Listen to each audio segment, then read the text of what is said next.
Телескоп Джеймс Уэбб недавно преподнес дорогой подарок всем, кто увлекается космосом – великолепное кольцо Эйнштейна. На самом деле на снимке запечатлено сияющее гало далекой галактики JWST ER1G на краю Вселенной. Оно действует как линза и преломляет свет удаленного источника в форме круга. Это не первое потрясающее небесное кольцо, которое астрономы наблюдают в небе.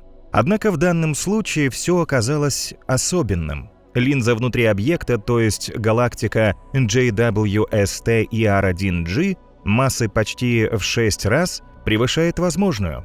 Ученые подозревают, что здесь приложила руку темная материя. Хотя, как это можно узнать наверняка? Напрямую ее до сих пор не нашли. Но почему? С темной материей что-то не так? Сегодня мы постараемся это выяснить, присоединившись к ученым в погоне за невидимкой. Нам придется столкнуться с небесными Годзиллами, которые меньше атома, попасть в галактический ураган, убивающий звезды, пролететь сквозь планету-призрак. Отправляемся на космическую охоту. Мы с вами очень много путешествовали по космосу, видели огромное количество галактик, звезд и планет, прорывались сквозь облака газа и пыли. Все в нашем мироздании кажется хорошо продумано и исполнено. Так просто не заметишь, что в пространстве не сходятся концы с концами. Что не так во Вселенной?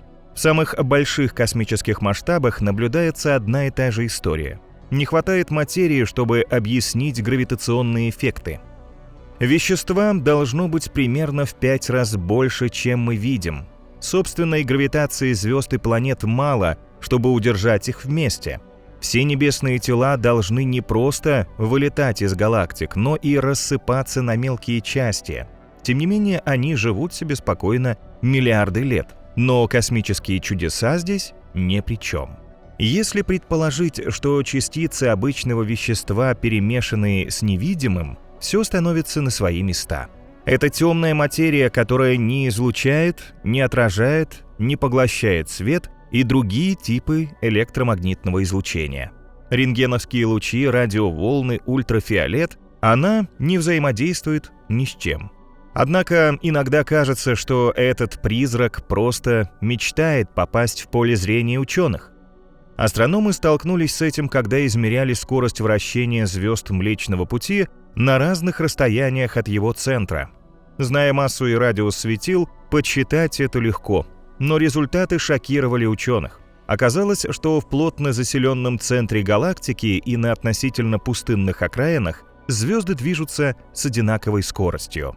Такое возможно, если только пустое пространство заполняет какое-то другое, невидимое вещество. Кроме того, замечены незначительные колебания в микроволновом фоне, оставшемся после Большого взрыва. Их тоже нельзя объяснить без существования темной материи. Еще одним аргументом в пользу ее являются крупномасштабные структуры Вселенной. Так, в гигантском сверхскоплении Ланиакея, куда входит Млечный Путь, наша галактика будет смотреться как маленькая монетка на футбольном поле. Столь грандиозная компания галактик не могла бы собраться без темной материи в течение ограниченного возраста Вселенной. И ее в мире большинство.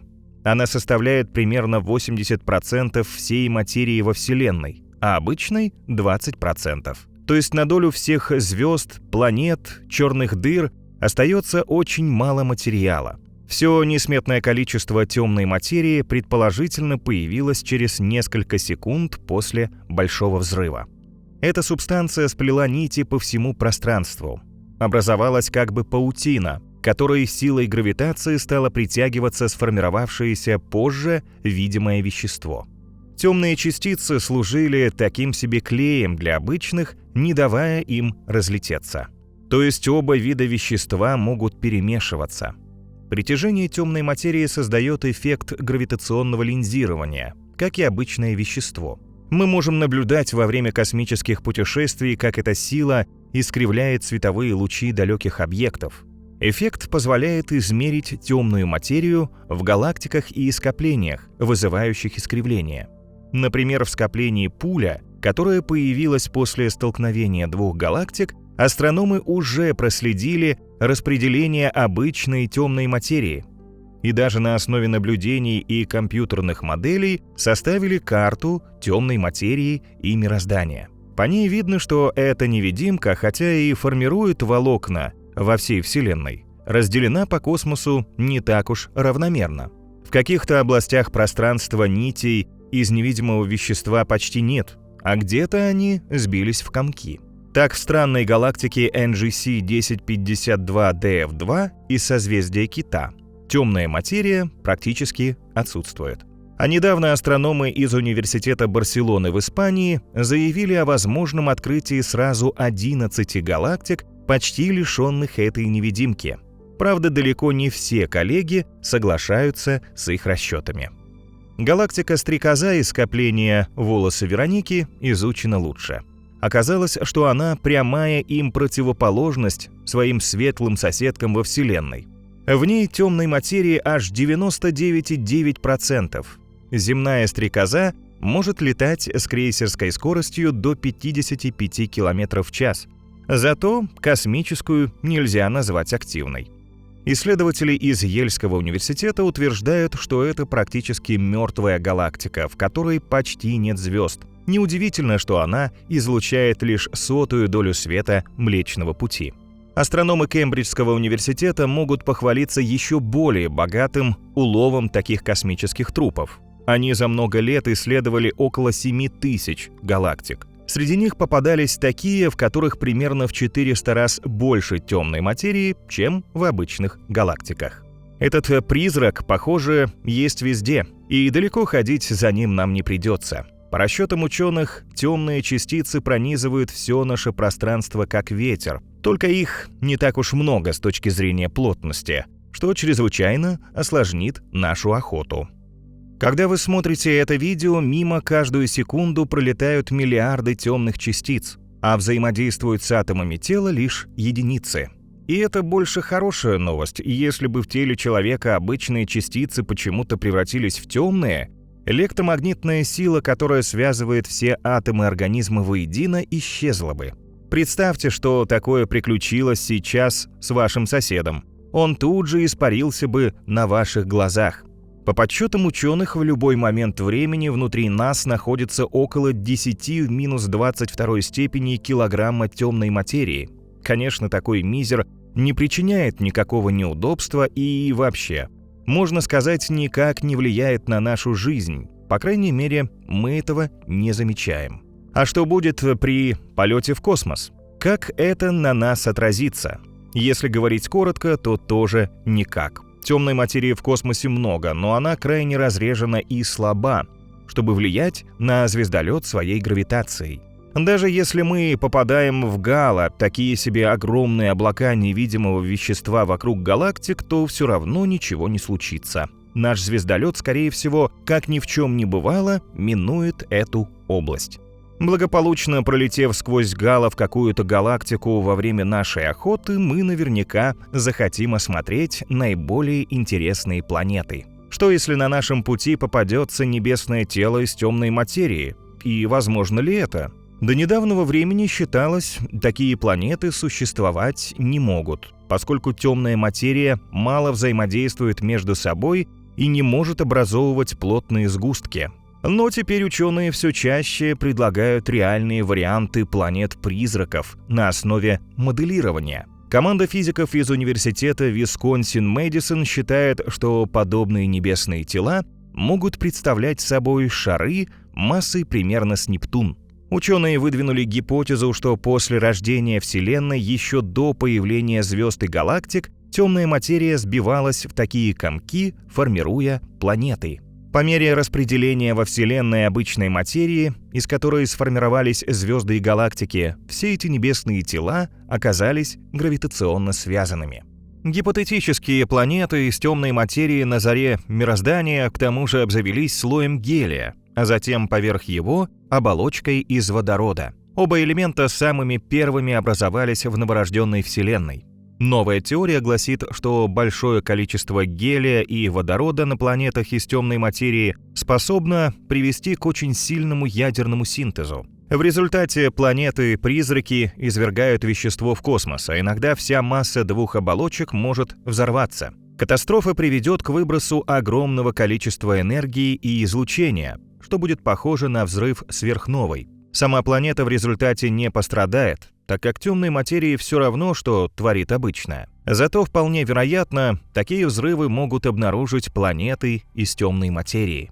Кроме этого, ученые предлагают еще один интересный метод поиска этих призраков. Современные методы исследования позволяют определить радиус, массу и плотность экзопланет, а в некоторых случаях даже состав их атмосферы. Если расчеты покажут нечто за пределами ожидаемого, например, плотность выше железа или близкую к нулю, то экзопланета заслуживает особого внимания. Ее параметры могут свидетельствовать о другой физике, и, возможно, она состоит из темной материи. Впрочем, мы все равно не сможем приземлиться на такое небесное тело. Подобная планета, по расчетам физиков, будет невероятно рыхлым газовым гигантом, без твердой поверхности. Мы просто пролетим сквозь него. И только повышенная гравитация просигналит о том, что на нашем пути встретилась планета-призрак. Можно подумать, что мы живем с темной материей как бы в параллельных мирах. Обе реальности почти не соприкасаются, не влияют на жизнь друг друга. Это, конечно, отчасти верно, но не совсем. Темная материя не мифологический призрак. Она все равно способна влиять на Вселенную в целом и, в частности, на нашу Землю и судьбу человека. Причем как в положительном, так и в отрицательном смысле. Есть предположение, что от темной материи не следует ждать добра. Ее гало, например, по некоторым данным, порой поднимают настоящие галактические бури. Иными словами, гравитационное притяжение темной материи может оказаться настолько сильным, что вызовет гигантские возмущения в пространстве. Если гало колоссальное, так называемые галактические ветры поднимут настоящий ураган, который приведет к катастрофическим последствиям. Его порывы вытолкнут газ из галактики и остановят формирование звезд. Во время охоты за темной материей мы увидим подобные объекты темными и безжизненными. Ураган потушит там все звезды.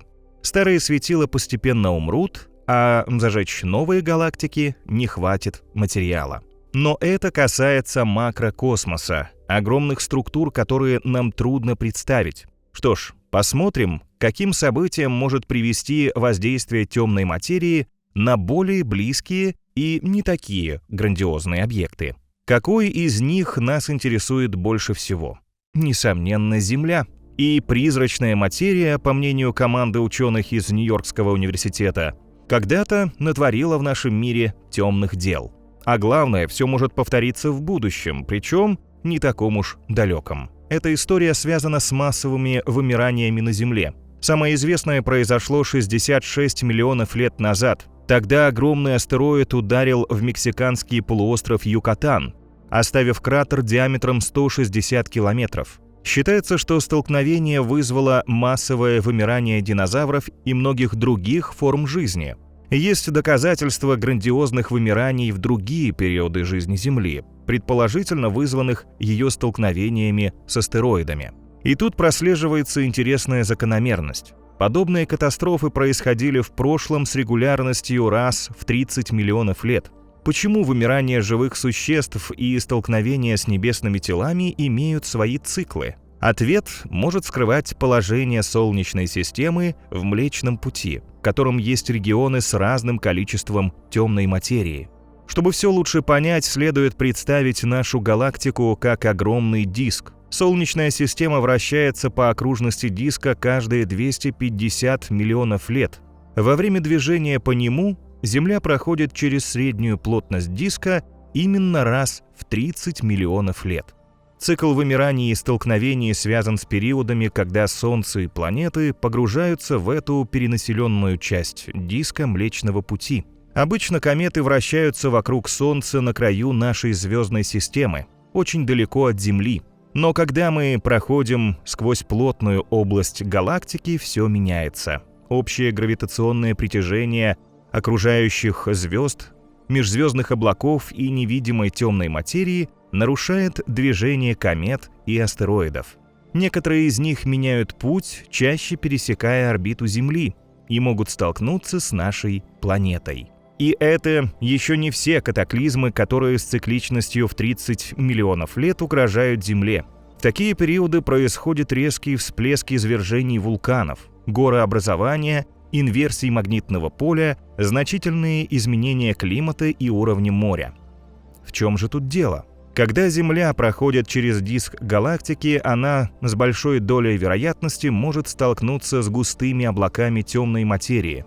Если планета захватит больше ее частиц, чем обычно, они накопятся в ядре. Когда плотность темной материи дойдет до критической точки, ее частицы уничтожат друг друга. Это разогреет недра Земли, и внутреннее тепло даст гигантский импульс геологической активности. Согласитесь, если теория верна, это опасные, но потрясающие периоды в истории нашей планеты. Хотели бы вы увидеть их собственными глазами? Вряд ли. Вымирание, взрывы и иные катастрофы – не то, что привлекает людей. Но, возможно, нам придется с ними столкнуться. Солнечная система как раз проходит через плотную область диска галактики в течение последних нескольких миллионов лет. Так что сильные кометные дожди, пробуждение множества вулканов и другие геологические встряски могут быть не за горами, если, конечно, эта теория подтвердится. Авторам предстоит еще провести множество экспериментов, создать различные модели, чтобы подкрепить свою идею. Тем временем наука может развернуть ситуацию совершенно в иную сторону, и темная материя в этом сценарии выступит нашим незаменимым другом, который в свое время способствовал развитию жизни на планете. Мы уже выяснили, что наша галактика окружена огромным гало темной материи. Это призрачное вещество как бы течет через Солнечную систему и все ее объекты. Но для возникновения жизни необходимо множество различных веществ, таких как углерод, кислород, азот, фосфор, сера. Они выплавляются в ядрах самых массивных звезд. Потом из подобных элементов образуются твердые планеты, органические молекулы. Для этого звездам сперва нужно не только произвести нужный материал, но и выбросить его в межзвездную среду. Затем большинство элементов снова соберется вместе и зажжет звезды уже следующего поколения. Такое обогащение галактик тяжелыми элементами происходит в результате взрыва сверхновых. Астрофизики из Нью-Йорка наблюдали за подобными катастрофами в мельчайших подробностях. Они видели, как в предсмертной агонии звезды выбрасывают в пространство материал на расстоянии 1000 километров в секунду. Например, останки сверхновой Касс-А в созвездии Кассиопеи усеяли пространство материалом на скорости в 5000 и даже 14,5 километров в секунду. Хотя это число может показаться небольшим, особенно на фоне скорости света. На самом деле оно очень велико. Наше Солнце, например, вращается в Млечном Пути со скоростью всего 220 км в секунду. Без дополнительного притяжения массивного гала темной материи огромное количество материала сверхновой, движущееся так быстро, навсегда покинуло бы галактику. Тяжелые элементы вечно плавали бы в межгалактической среде, никогда не став частью будущих поколений звездных систем. Во Вселенной без темной материи у нас были бы звезды и галактики, но планеты представляли бы собой рыхлых газовых гигантов. Никаких твердых миров, жидкой воды и жизни в таких условиях не возникнет. Без гигантского количества тяжелых элементов от поколений массивных звезд жизнь на основе молекул просто исключена. А в будущем темная материя сулит человечеству еще более грандиозные перспективы. Взаимодействие с этим призраком изменит всю нашу цивилизацию. Такую гипотезу выдвинули ученые университета Ешива в США. По словам исследователей, в частности, человечество получит новый безграничный источник энергии и топлива для космических кораблей. Но почему ученые предполагают, что темная материя настолько мощная? Никто, конечно, точно не знает ее возможности, ведь пока с призраком нет прямого контакта. Однако вспомним, что темная материя заставляет свет преломляться во время наблюдений за далекими галактиками. Это дает подсказку о ее недюжинной силе, которую можно использовать в качестве источника энергии. Правда, по мнению авторов исследования, столь неистощимая космическая бензоколонка, вероятно, появится у нас через сотни или даже тысячи лет. Хотя в науке порой бывают настоящие прорывы, и все может произойти намного быстрее. Но в любом случае сначала нужно найти темную материю и хорошо ее изучить. Охоту за этим призраком ученые ведут широким фронтом во всех направлениях. Сначала они предположили, что природа невидимой материи связана с массивными компактными объектами Гала. В их число, например, входят нейтронные звезды, белые карлики, коричневые карлики и черные дыры. Под особое подозрение попали первичные черные дыры. Теоретически они образовались вскоре после Большого взрыва и поселились на окраинах галактик, в том числе Млечного Пути. Вещество в них спрессовано с такой плотностью, что дыра размером с атом имела бы массу большой горы. Все эти сверхмассивные объекты, как мы знаем, искажают свет своей гравитацией. И при засилии их в космосе мы видели бы мир вокруг себя примерно как в королевстве кривых зеркал. Однако подобного астрономы не наблюдают. Так что массивные компактные объекты Гала перестали быть главными кандидатами на роль источников темной материи. После этого ученые обратились к квантовой механике. Их заинтересовали слабо взаимодействующие частицы, которые тяжелее, чем обычные. Среди известных науке таких не оказалось. Впрочем, это не означало, что их вообще нет. И физики приступили к поискам неизвестных слабо взаимодействующих массивных частиц или, сокращенно, вимпов. Их ловили экспериментальным путем с помощью различных детекторов в течение последних 20-30 лет. Например, исследовали космические лучи неизвестной природы, однако выследить нужные частицы не удалось. Но что, если нам заглянуть в гости к потрясающему имитатору Вселенной? Большому адронному коллайдеру. Там ученые пытаются получить вимпы при столкновениях обычных частиц, разогнанных до суперскоростей. Они считают эти эксперименты очень перспективными. Но пока положительного результата добиться не удалось. В далеком космосе и на Земле мы уже посмотрели. Где еще искать призрачную материю? Давайте заглянем в недра нашей планеты. За миллиарды лет какая-то часть невидимого вещества, проходя сквозь Землю, задерживается в ее центре. Там частицы аннигилируют друг с другом, образовывая нейтрино. Эти новые частицы должны попасться нейтринным детекторам. Один из таких приборов есть на озере Байкал, другой – глубоко во льдах Южного полюса. Ученые погружают детекторы глубоко в воду, где легче обнаружить голубоватые микровспышки нейтринного потока. Но только засечь их пока не удалось. Больше двигаться в поисках темной материи, казалось бы, некуда, однако исследователи сдаваться не собираются, решив еще раз перетряхнуть известные им микрочастицы. И удача им улыбнулась. Появился новый перспективный кандидат – аксионы. Эти частицы тоже можно назвать невидимками. Хотя, возможно, при определенных обстоятельствах они способны проявлять себя в видимом мире. А главное, что их свойства теоретически соответствуют всем ожидаемым параметрам темной материи. Новый эксперимент ученых из Йельского университета в Великобритании призван вывести на свет этих призраков. Теоретические расчеты показывают, что рождение Вселенной после Большого взрыва должно оставить после себя множество легких и неуловимых частиц. Это и есть аксионы, и если они появились в ранней Вселенной, то до сих пор должны где-то существовать. Но сколько бы ни вели за ними охоту, ничего не получается. Еще ученые пытаются создать эти частицы в лабораторных условиях. Некоторые из экспериментов направлены, например, на преобразование света в аксионы и обратно, и здесь охота пока не заладилась.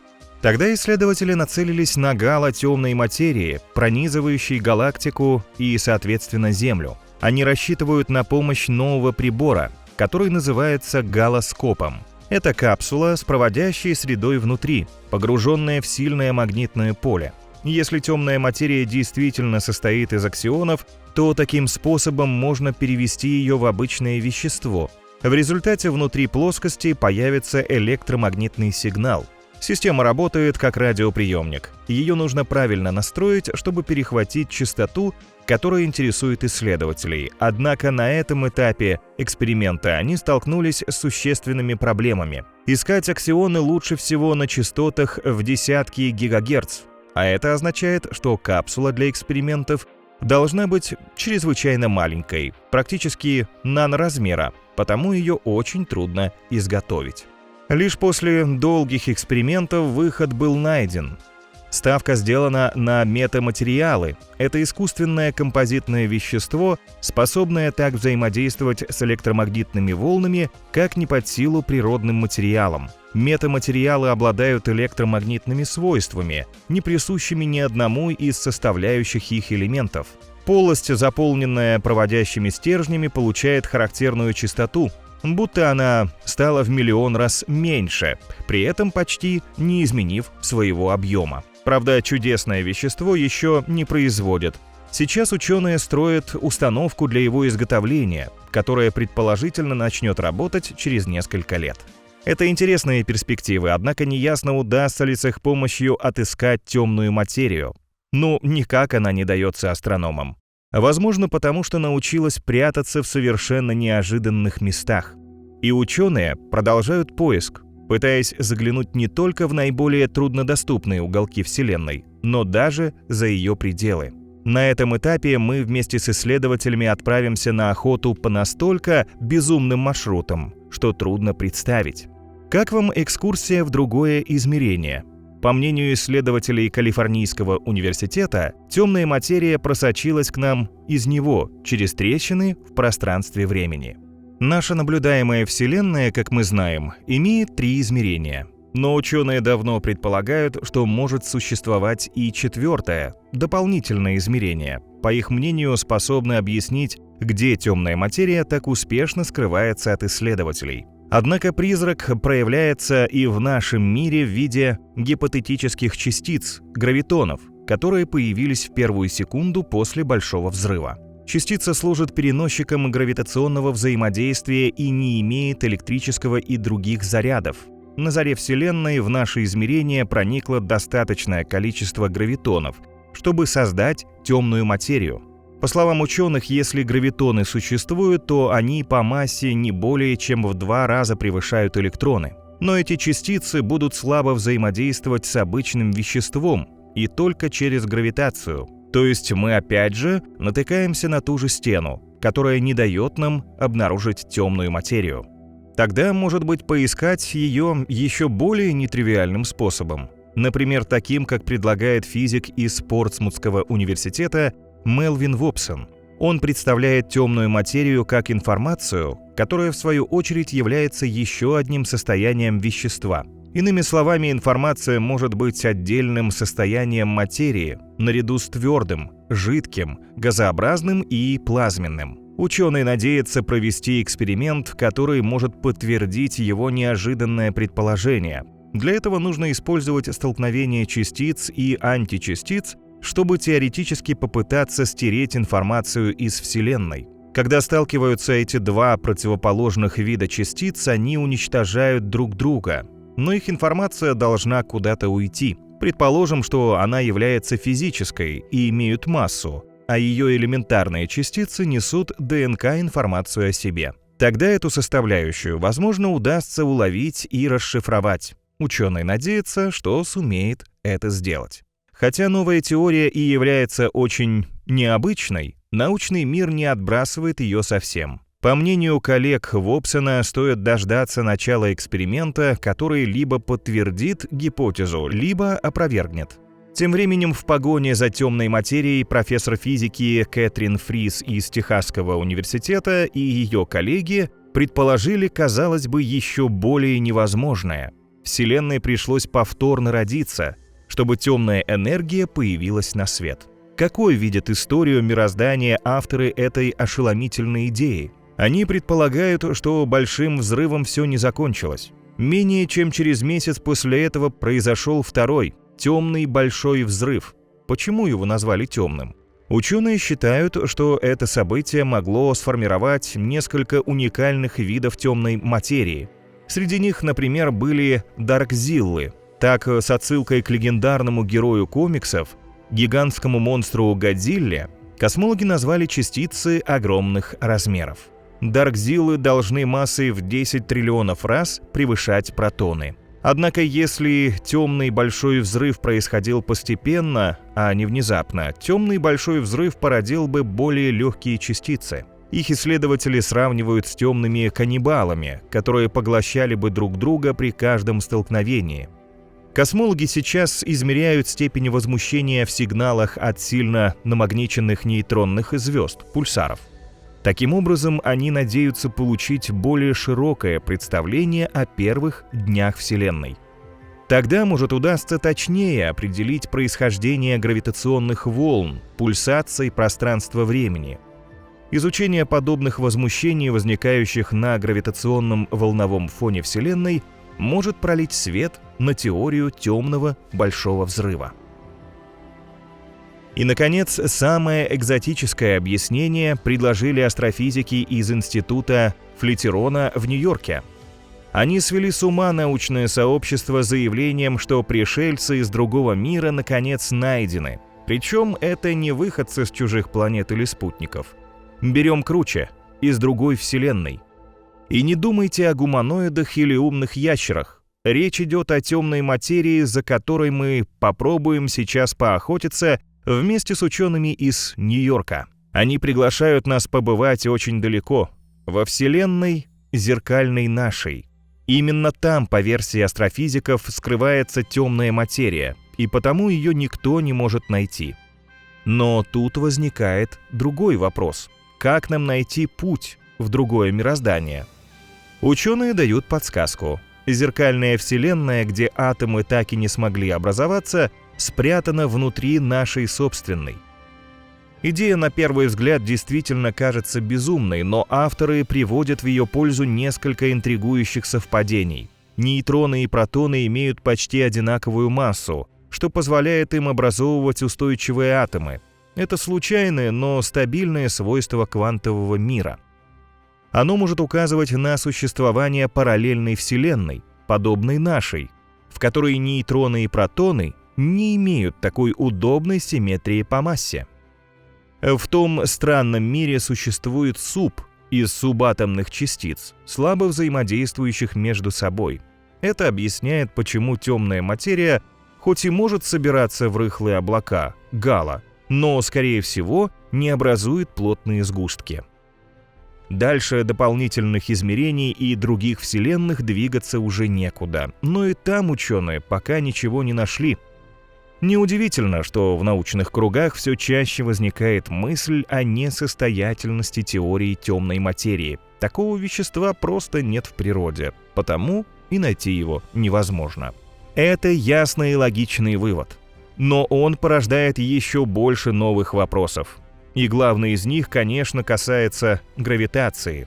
Если темной материи не существует, то какая сила скрепляет воедино звезды, галактики, скопления галактики и другие космические объекты? На этот счет у ученых уже есть интересные идеи, в которых темная материя исключена из состава Вселенной. Одна из них недавно предложена физиком Ричардом Лью из Университета Алабамы. Он предполагает, что наша Вселенная слегка дефективная. Звучит несколько обидно для нашего мироздания. Но, по мнению ученого, что есть, то есть. Причем именно дефекты, а не темная материя, объясняют все несостыковки при расчетах гравитации. Вспомним, что по общей теории относительности гравитация возникает из-за искривления пространства-времени, вызванного наличием массы и энергии. Чем массивнее объект, тем больше его гравитационное влияние на другие. Недавние исследования доктора Лью впервые демонстрируют, как гравитация может существовать без массы. Это невероятное предположение, однако ученый нашел обоснование своей теории. Он утверждает, что гравитацию, недостающую для связывания галактик или скоплений воедино, обеспечивает не темная материя. Это связано с топологическими дефектами, похожими на оболочки, которые возникают в структурах по всему космосу. Вероятно, подобные дефекты появились в невероятно далекие времена. когда Вселенная была совсем юной. Изъяны возникли в период космологического фазового перехода, физического процесса, при котором общее состояние материи изменяется одновременно во всем мироздании. Правда, какая именно форма фазового перехода могла бы привести к появлению дефектов такого рода, ученый пока не объяснил. К тому же, согласитесь, по этому описанию не совсем понятно, что такое топографические дефекты и странные оболочки. Хорошо, что в нашем путешествии мы сможем наблюдать все своими глазами. Мы увидим некие космические струны, очень компактные области пространства с невероятно высокой плотностью материи. Обычно они имеют форму линейных структур, хотя, возможно, и двумерные, такие как сферические оболочки. Эти объекты состоят из тонкого внутреннего слоя с положительной массой и тонкого внешнего слоя с отрицательной. Общая масса обеих оболочек равна нулю, а звезды, лежащие на подобных прослойках, гравитация притягивает к центру двумерной струны. Поскольку гравитационная сила по сути своей связана с искривлением самого пространства-времени, она позволяет всем объектам взаимодействовать друг с другом, причем независимо от того, имеют они массу или нет. Например, у фотонов нет массы, и все равно на эти частицы воздействует сила притяжения других объектов. Гравитационное искривление света набором оболочек галактик или скоплений возможно, поскольку лучи света слегка отклоняются к их центру. Это очень напоминает воздействие значительного количества темной материи. Для подтверждения или опровержения существования безмассовых оболочек необходимы дальнейшие исследования. И сам автор идеи предполагает, что это займет длительное время. Еще один удар по идее существования темной материи нанесли канадские ученые. По результатам своего нового исследования они также пришли к выводу, что охота за невидимкой ведется впустую. Исследователи утверждают, что сейчас наши научные знания просто не в состоянии объяснить странное гравитационное поведение галактик. Для этого мы еще не до конца изучили естественные законы, управляющие массами космических объектов. Чтобы заткнуть дыры в общей картине Вселенной, и была выдвинута гипотеза о темной материи. Собственно, сама мысль не нова. Еще в 1980-х годах была выдвинута теория модифицированной ньютоновской динамики или МОНД. Эта альтернативная гипотеза объясняет вращение галактик без взаимодействия с темной материей. В МОНД изложена идея о том, что движение объекта во Вселенной зависит не только от его массы, но и от гравитационного притяжения всех других масс в космосе. Этот процесс физики назвали эффектом внешнего поля. Астрономы из Канады нашли этому еще одно подтверждение, зафиксировав крошечные расхождения в орбитальных скоростях звезд 150 далеких галактик. По их мнению, это свидетельствует о слабом гравитационном внешнем эффекте между самими структурами. Так что все объясняется без участия темной материи, и идеям об этом космическом призраке следует положить конец. Причем не только о нем. Что-то не так и с темной энергией, которая десятилетиями является еще большей головоломкой для космологов. О ней мало известно, хотя предполагается, что это как раз большая часть мироздания. По расчетам ученых, всего лишь 5% Вселенной занимает обычная материя, еще 25% темная, и аж около 70% приходится на долю темной энергии. Две темные составляющие нашего мира совсем не родня. Темная энергия не способствует образованию сгустков, из которых рождаются звезды и планеты. Она, в отличие от темной материи, равномерно распределена по Вселенной. В галактиках и их скоплениях ее столько, сколько вне их. К тому же темная материя имеет массу и искривляет пространство своей гравитацией, а темная материя испытывает антигравитацию. Она вшита в каждый кубик пустот нашей космологической паутины и постоянно ее расширяет. Первое время после Большого взрыва темная энергия распространялась со скоростью, которую трудно представить, и быстро раздвигала рамки Вселенной. Сейчас ее сила уже не та, но все равно она способна вдвое расширить границы мироздания за 10 миллиардов лет. При этом плотность темной энергии, которая разгоняет Вселенную во все стороны, чрезвычайно мала. Так же, как и в случае с темной материей, ее источник неизвестен. Пока главный кандидат на роль темной энергии – вакуум. Плотность его энергии не изменяется при расширении Вселенной, что соответствует отрицательному давлению. Еще один кандидат – гипотетическое сверхслабое поле, получившее название квинтэссенция. Лучше прояснить природу темной энергии ученые надеются прежде всего с помощью новых астрономических наблюдений. Тем временем исследователи создают насчет нее множество новых гипотез. Одна из них просто подарок предсказателям апокалипсисов.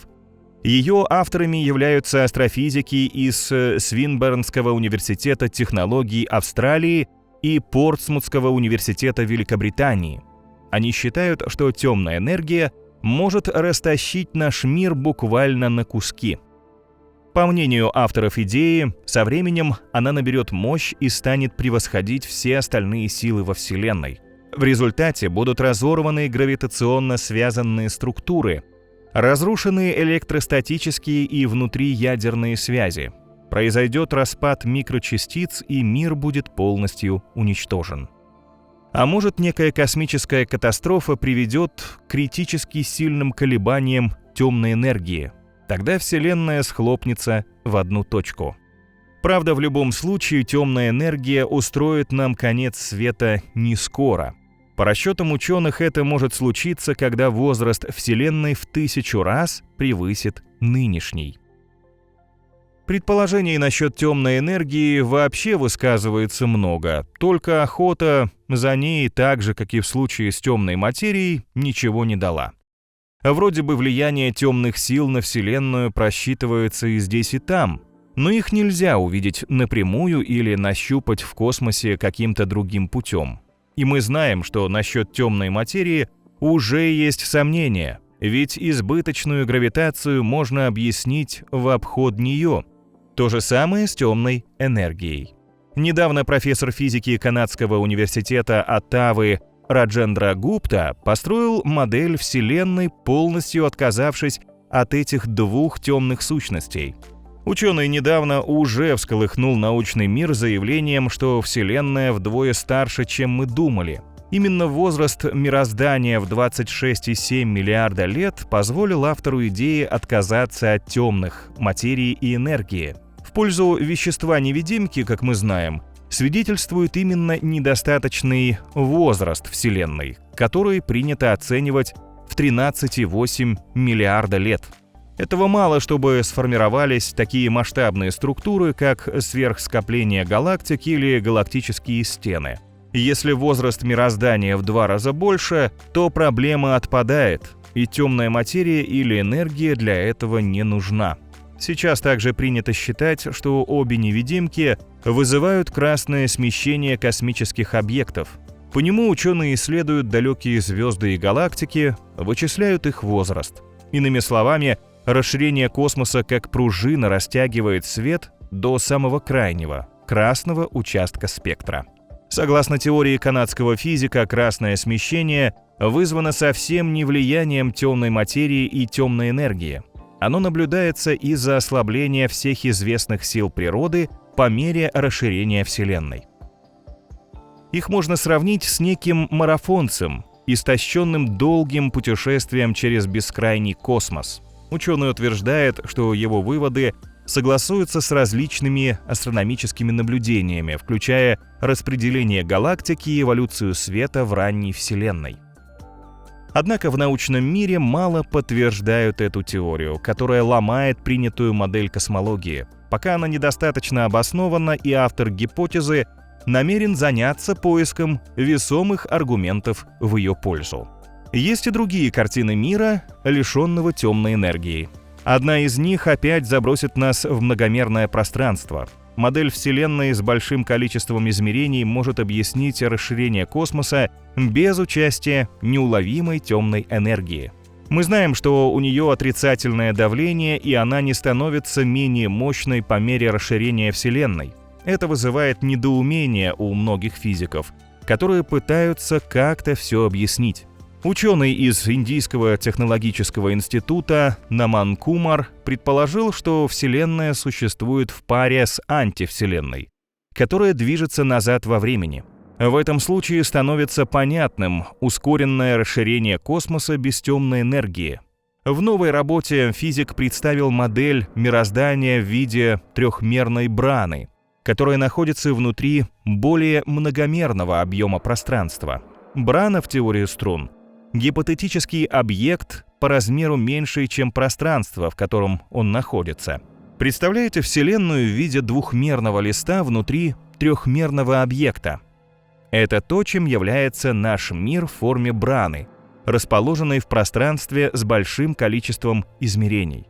Теоретически каждый подобный объект постоянно растягивается. Физик использовал модель браны с переменным растяжением, а также одновременно варьировал гравитационную составляющую нашего мира в разномерных пространствах. В результате получилось, что брана может растягиваться без помощи темной энергии. По словам автора исследования, уже давно назрела необходимость в кардинальном решении по темной материи и темной энергии. Либо мы продолжаем жить с ними, окончательно признав общую теорию относительности, либо мы принимаем, что существуем в огромной мультивселенной с большим количеством измерений.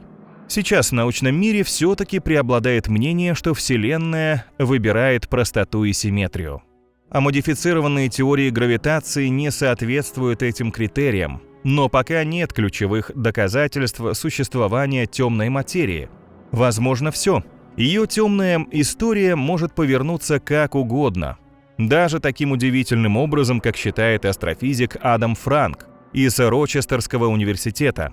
Ученый занимается поиском техносигнатур внеземных цивилизаций при поддержке НАСА. Он уверен, что темная материя появилась в результате искусственного вмешательства в ткань пространства сверхразвитой инопланетной цивилизации. То же самое с темной энергией, которая, как считается, отвечает за ускорение Вселенной. По мнению Франка, неуловимая энергия здесь ни при чем. Эта продвинутая цивилизация специально расширяет пространство, чтобы избежать хаоса и смерти мироздания. Инопланетяне поднялись на такой уровень развития, что могут менять законы физики по своему усмотрению. Например, они способны изменить само понимание пространства-времени и таким образом создать комфортную среду для своего проживания. Будет ли у нас возможность познакомиться с этими удивительными творцами? Скажем, однажды во время путешествия по космосу, как-то ненавязчиво предложив им свою компанию. Почему бы и нет? Мы часто говорим, что во Вселенной возможно все. Мы даже можем предположить, что знакомство будет совершенно нетривиальным. Но это уже сюжет для другого видео. Космические путешественники, внимание! Мы собрались лететь на Луну, и нужно собрать все мужество, чтобы достойно встретить любую неожиданность. Если вы удивились, то это можно понять. Какие сюрпризы может преподнести наш спутник? Такой по-космически близкий и хорошо изученный. Но что вы скажете, если он вдруг зазвучит под ногами как колокол? Или предстанет перед нами вывернутым наизнанку? А вдруг вообще окажется бронированным искусственным объектом, внутри которого скрывается фантастический мир? Ученым еще много неизвестно о Луне, и это открывает широкое поле для удивительных околонаучных теорий. Есть ли в них доля правды или все сплошной вымысел? Выясним это на месте. Надеваем скафандры, занимаем свои места в космическом корабле и берем курс на спутник Земли. В пути подумаем над тем, что не так может быть с нашим спутником. Странные истории о нем можно найти в мифах и легендах племен Северной Америки, Африки, древних греков, римлян. В них есть упоминания о ранних временах, когда Луны вовсе не было на небесах. Об этом свидетельствуют, например, рукописи античных ученых Демокрита и Анаксагора. Даже Аристотель, описывая племена пелазгов, называет их долунными людьми, то есть жившими до появления Луны. Косвенным подтверждением служит и мировая мифология, где говорилось о всемирном потопе. В Древней Индии и Междуречье, в Африке и Древней Греции, в Центральной Америке и на Огненной Земле существуют легенды о том, что до потопа на земном небосводе не было Луны. Так, одно из преданий бушменов Южной Африки гласит, что Луна появилась только после потопа. В индийской Махабхарате и у индейцев Огненной Земли рассказывается, как из бушующих океанских вод однажды всплыл полный месяц и отправился в небо. В научной фантастике похожая тема всплывает в романе Людвига Хольберга 1741 года «Подземное путешествие Нильса Клима». Хотя наиболее известным, наверное, можно считать более поздний роман Герберта Уэллса 1901 года «Первые люди на Луне». В кинематографе тоже достаточно подобных примеров. Сразу на ум приходит знаменитая «Звезда смерти» из фантастического сериала «Звездные войны». Искусственная металлическая луна диаметром в несколько сотен километров.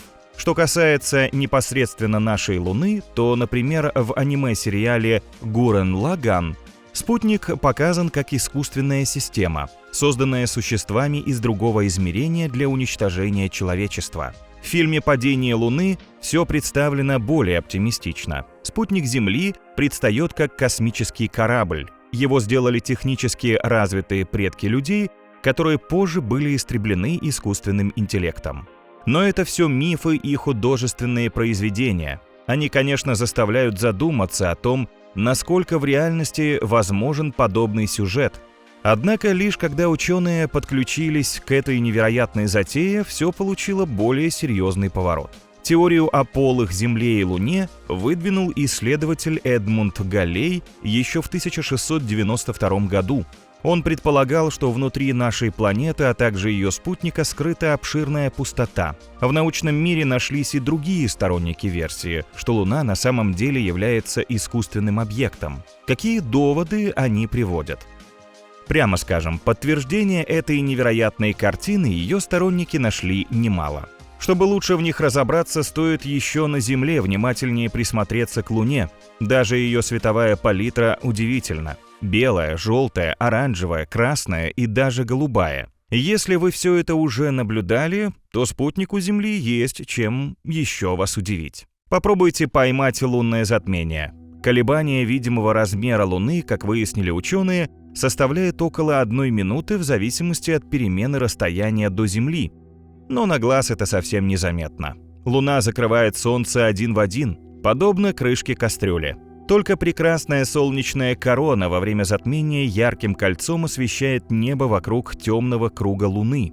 Будь у спутника диаметр чуть меньше, он бы закрыл половину или треть солнечного диска. А так все подогнано точь-в-точь и наводит на мысль, что сделано кем-то намеренно.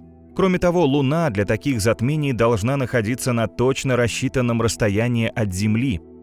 Выбрав место чуть дальше, она никогда бы не смогла в нужный момент затмить собой Солнце. Но самое удивительное, что нет никаких астрономических оснований для такого идеального расположения в небе нашего спутника. Ни гравитация, ни магнитное поле, ни космические лучи или солнечные ветры не могли на это повлиять. Словом, наша Луна проделывает такое, что не под силу спутникам других планет. Этому помогает очень тонкая, изящная настройка орбит Земли, Луны и Солнца. Как будто параметры, благоприятные для жизни на нашей Земле, специально рассчитал некий гениальный инженер. Эти космические настройки определяют направление океанических течений, играющих важную роль в создании климата в нашем мире. Если бы не гравитация Луны, угол наклона земной оси за длительные периоды сильно изменился бы, возможно, даже на 85 градусов. Или по другой версии, наша планета вообще потеряла бы наклон. Тогда мы никогда не увидели бы невероятных изменений природы, которые происходят при смене времен года. Количество осадков резко бы сократилось. Температура достигла бы смертельно высоких или низких показателей. Земля превратилась бы в ужасную, местами обугленную, а местами заледеневшую пустыню. Или мы просто замечтались, и тонкая настройка Луны — лишь случайность? Можно было бы сказать и так. Но далеко не только это делает наш спутник столь странным. Наука, например, не объясняет, почему Луна обладает почти идеальной сферической формой. Она к тому же необычайно большая для Земли. Подобное соотношение не наблюдается у других планет со своими сателлитами. На это еще в 60-х годах прошлого века обратили внимание сотрудники Академии наук СССР Михаил Васин и Александр Щербаков. Вызывает вопросы и способ вращения Луны. Она синхронизирована с Землей таким образом, что нам всегда видна только с одной стороны, а задняя половина вечно от нас отвернута. Возникает ощущение, что там расположено нечто секретное. Возможно, комплексы, базы или какие-то производства, намеренно скрытые от наших глаз. И они находятся не только на поверхности объекта.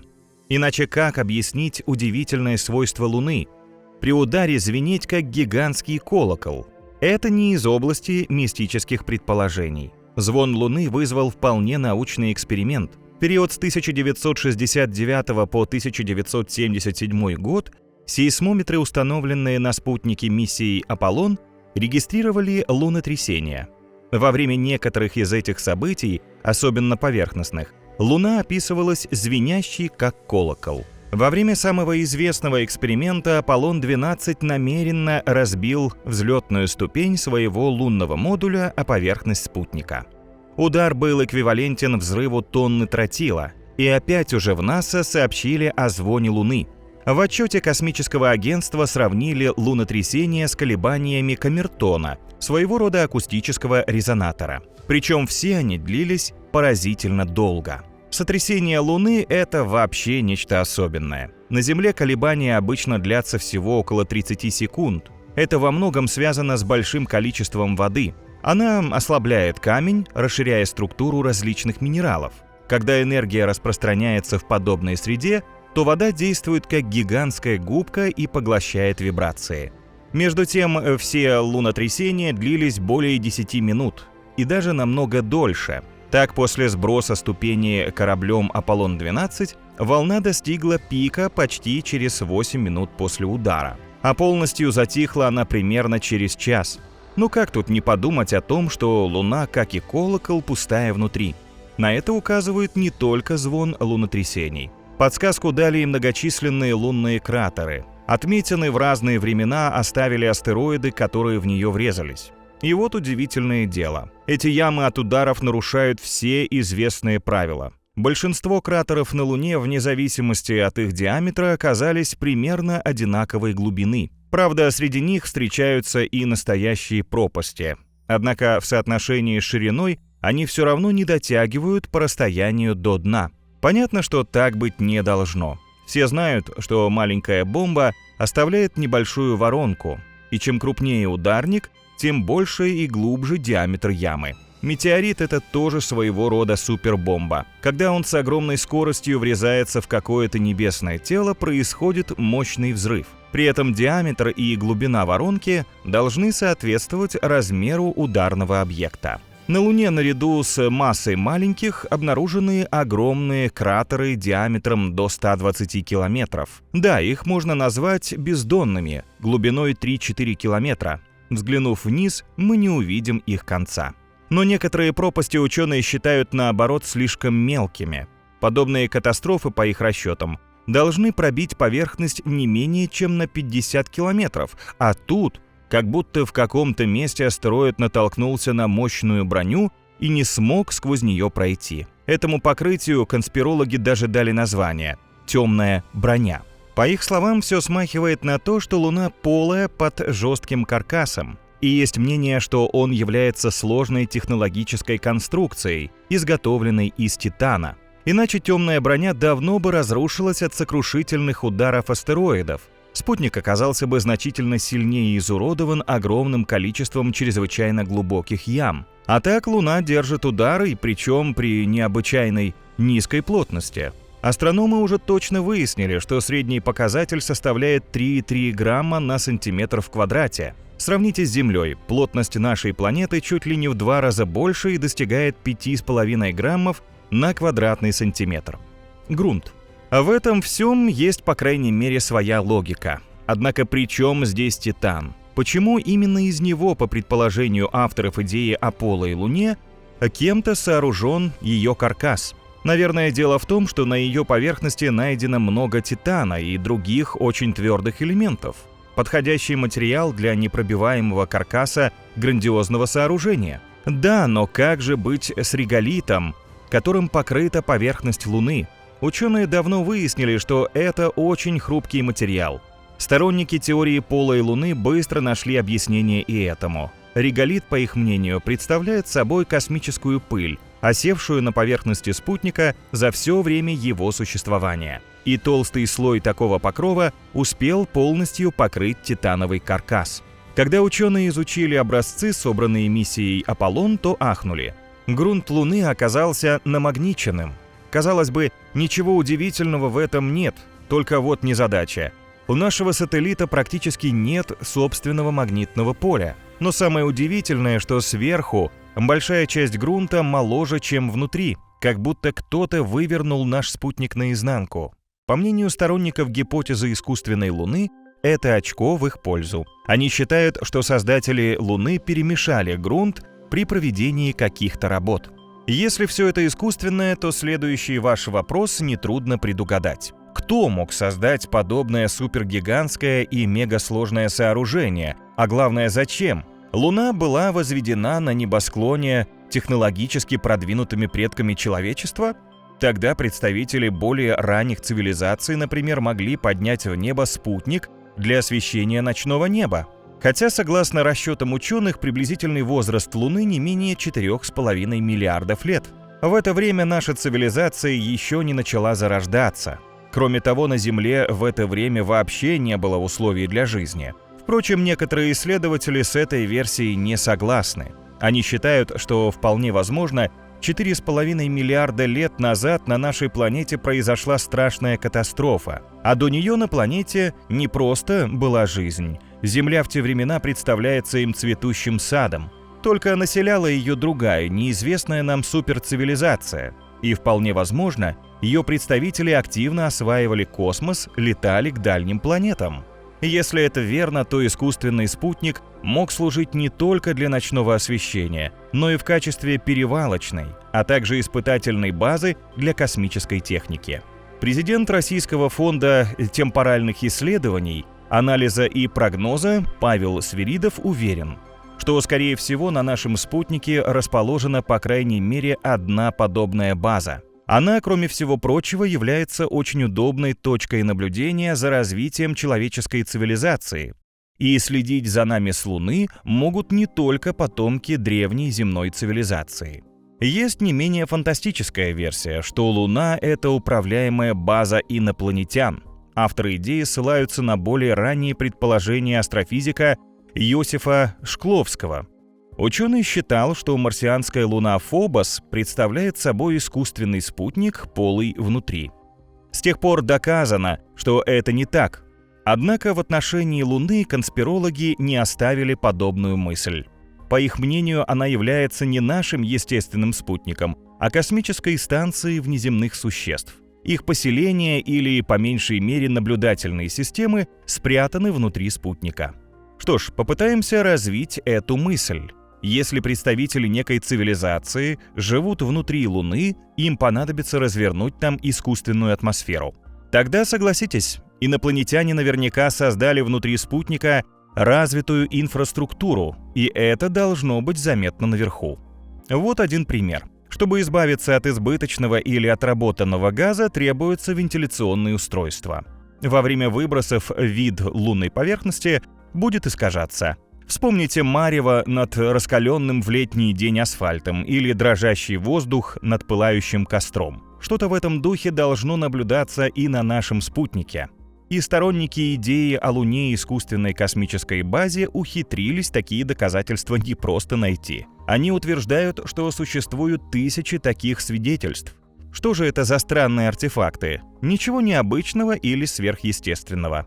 Всего лишь многочисленные снимки Луны. В разные времена и с помощью отличных друг от друга аппаратов. Действительно, среди десятков тысяч снимков лунной поверхности очень большой процент включает некие туманности и нечеткости. Их можно трактовать по-разному, и конспирологи, конечно, истолковали все в свою пользу. Хорошо, но что обитатели базы должны есть, а главное пить?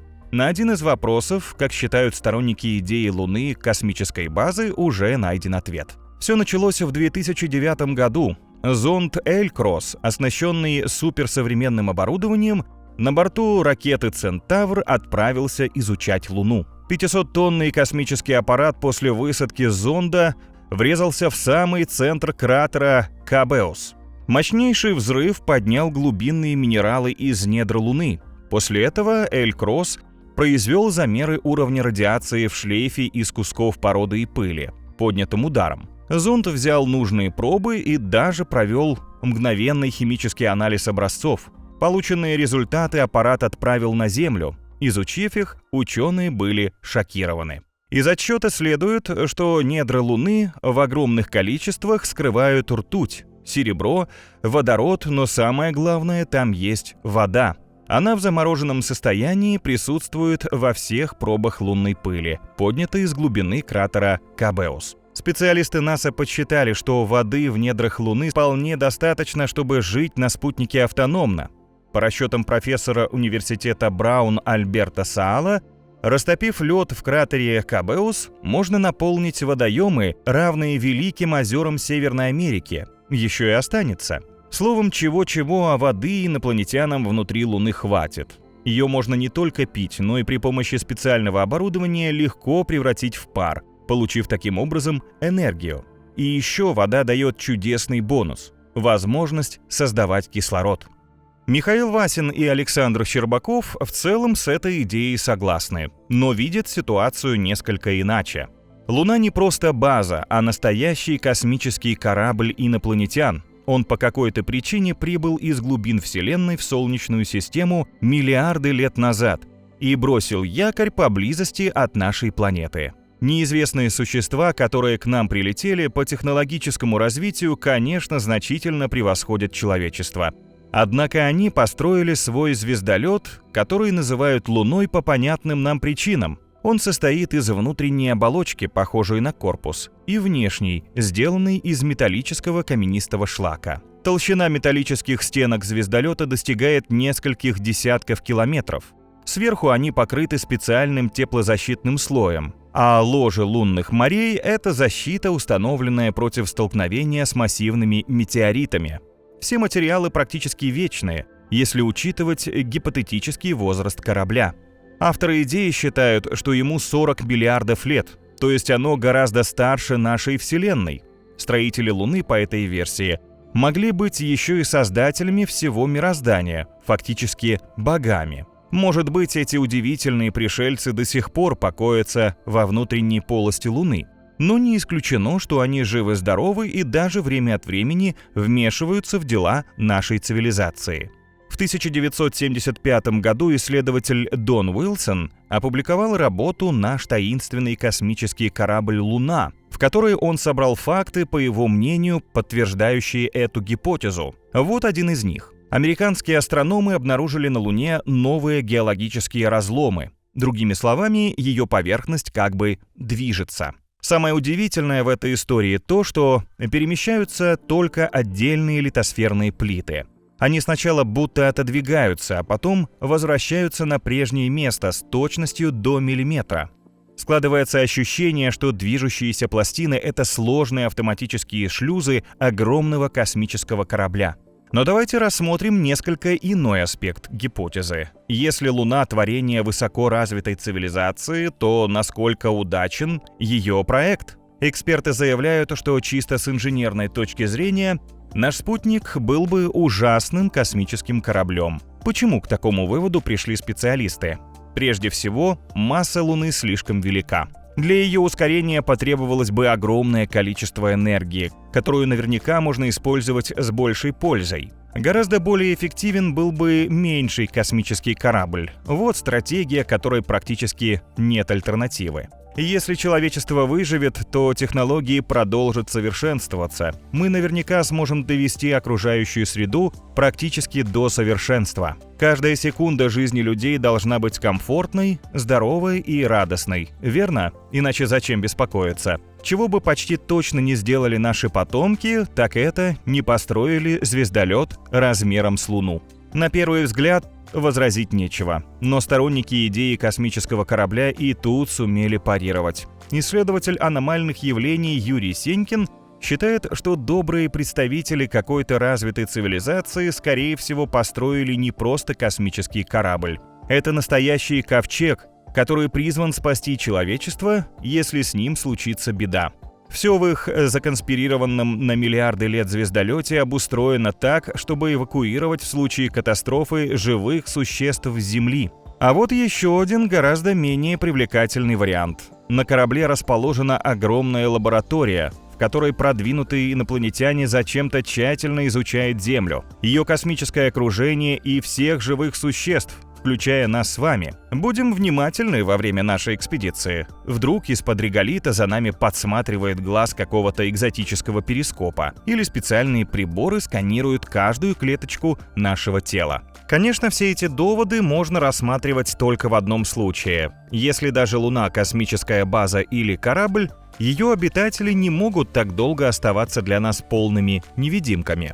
Хотя бы какие-то следы их самих и их деятельности мы должны были заметить после стольких лет изучения спутника Земли, и конспирологи их находят. Кроме подобия марева на некоторых фото, о которых мы уже говорили, приводятся многие другие наглядные доказательства. На одном из видео, как считается, можно наблюдать, как из северного полюса Луны вылетает космический корабль, очень быстро облетает вокруг спутника и скрывается на Южном полюсе. Сторонники гипотезы искусственной Луны считают, что внутри нее, безусловно, находятся огромные промышленные комплексы размером от 4 до 5 километров, и корабль держит с ними связь.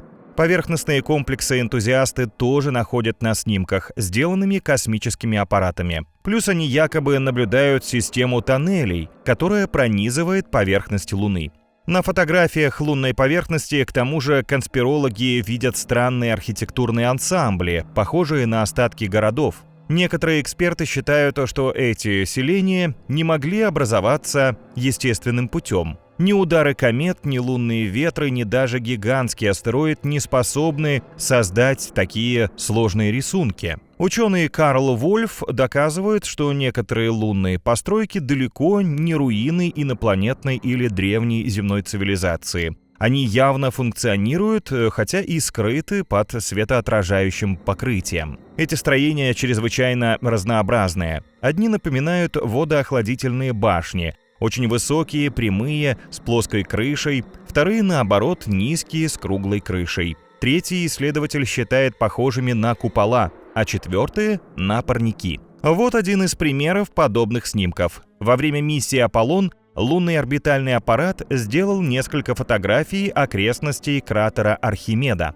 Приверженцы теории Луны космической базы обратили внимание на объект в форме бутылки в нижней части фото, который, по их мнению, является какой-то платформой. Судя по масштабу изображения, так называемая платформа Архимеда имеет примерно 8 километров в длину и 1,5 километра в ширину. Американский писатель Ричард Хогленд, специализирующийся на космических заговорах, тоже увидел на одном из изображений шокирующую картину.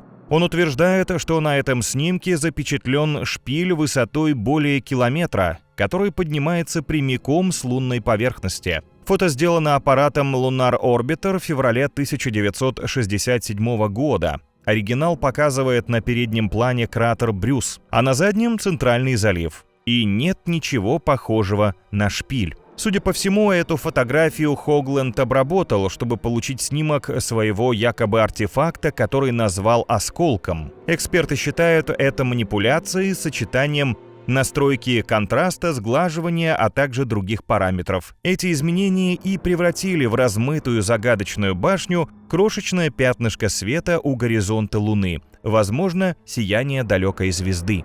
А на этой фотографии, сделанной во время полета Аполлона-15 на Луну в 1971 году, изображен ярко освещенный объект, парящий над астронавтом Дэвидом Скоттом. Снимок навел некоторых на мысль о том, что во время посадки на Луну должно было происходить что-то неладное. Однако эксперты утверждают, что на изображении виден всего лишь блик от объектива. Светлые пятна в верхней части кадра показывают, что Солнце находится для этого достаточно высоко. Тем не менее, к фотографиям Луны остается немало вопросов, и самый главный из них — почему все они в основном такого ужасного качества? Даже космические телескопы Хаббл, Джеймс Уэбб и другие мощные обсерватории не способны сделать четкие фото поверхности Луны. В то же время изображения Марса, которые намного дальше от Земли, получаются гораздо качественнее. Может, и впрямь инопланетяне по какой-то причине не дают нам слишком внимательно рассмотреть Луну? Это вряд ли. В научном мире вообще абсолютно не воспринимают такие заявления всерьез и считают их полностью спекулятивными. На каждый довод конспирологов ученые дают вполне обоснованный исследователями, расчетами, наблюдениями ответ.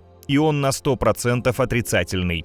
У Луны прежде всего твердая, дифференцированная внутренняя структура. Об этом свидетельствуют все сейсмические наблюдения и другие данные, собранные с момента изучения нашего спутника. У него тонкая кора, обширная мантия, а в самом центре маленькое плотное ядро. Его соотношение с размером спутника меньше, чем у земного ядра со своей планетой, потому и плотность спутника очень маленькая. Но она не свидетельствует о значительных пустотах внутри него. К тому же полый объект размером с Луну не смог бы удержать свою форму даже при наличии так называемой темной брони, титанового или какого-то иного очень твердого каркаса.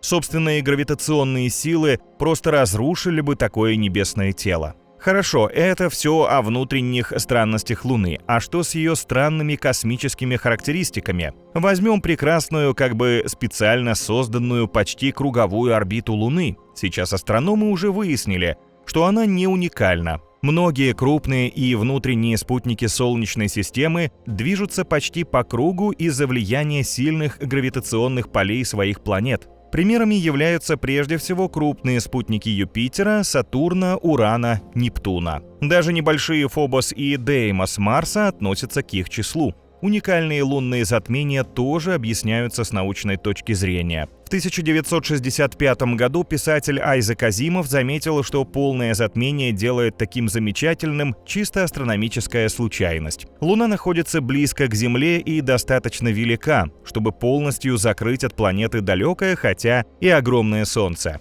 Это чистейшее совпадение. И только Земля среди всех планет удостоилась такого зрелища. Ведущие астрономы отвергают эту интерпретацию. Они отмечают, что угловые диаметры Солнца и Луны меняются на несколько процентов со временем. И на самом деле звезда и спутник не совпадают идеально во время затмений.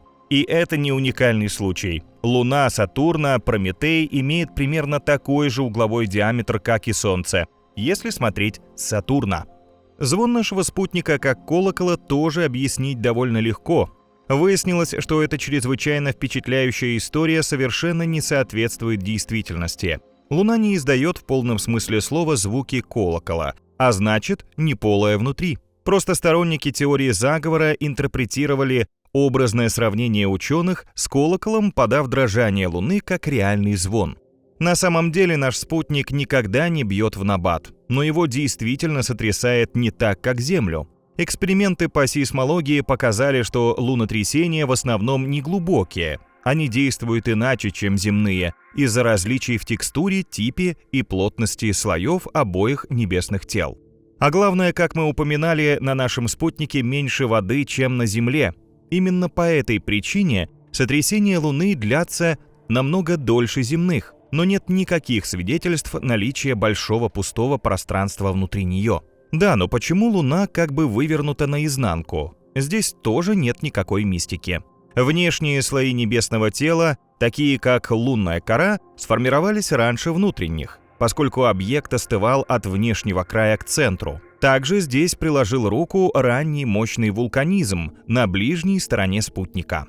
Словом, с искусственным происхождением Луны как-то не складывается. хотя некоторые продолжают в это верить. Но если говорить чисто теоретически, реально ли построить столь гигантский объект? На этот вопрос нельзя дать однозначный ответ. Мы не знаем возможности развитых цивилизаций во Вселенной, если, конечно, такие есть или были.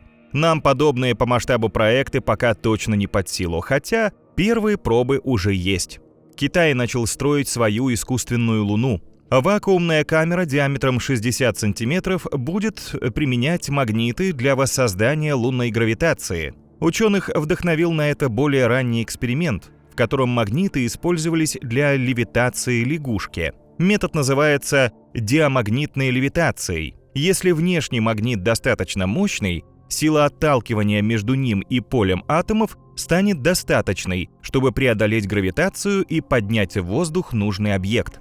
Внутри, чтобы имитировать лунную поверхность, камеру заполнят камнями и пылью. Разработчики надеются, что в ней удастся поддерживать условия низкой гравитации, столько, сколько потребуется для экспериментов. Ученые планируют использовать этот объект для испытания технологий в условиях, подобных лунным, где гравитация составляет всего 1/6 земной. Это позволит им устранить любые дорогостоящие технические неполадки, проверить, выживут ли некоторые конструкции на поверхности Луны. Некоторые эксперименты, например, испытания на удар, планируется проводить в течение всего нескольких секунд, но другие, такие как тесты на ползучесть, могут занять несколько дней. Это позволит определить, насколько сильно деформируется материал при постоянной температуре и нагрузке. В целом же главная цель – оценить возможность создания человеческого поселения на нашем спутнике. Идея об освещении неба искусственным лунным светом тоже начинает воплощаться в жизнь. Так, амбициозный проект одной частной аэрокосмической компании уже получил одобрение китайских властей, поскольку обещает существенную экономию электроэнергии. По замыслу разработчиков, находящийся на орбите спутник будет отражать солнечные лучи с освещенной стороны планеты на ночной город. В результате искусственная Луна станет светить примерно в 8 раз ярче настоящей. Однако, как уверяют китайские инженеры, она не будет слишком яркой и не нарушит, например, привычную жизнь ночных животных. Их отражающая технология уже успешно прошла испытания, а вывести спутник на орбиту разработчики проекта планируют через 2 года. При этом схожая технология уже работает в Норвегии, в городе Рюкан, который расположен низко в долине и в зимнее время не получает солнечного света.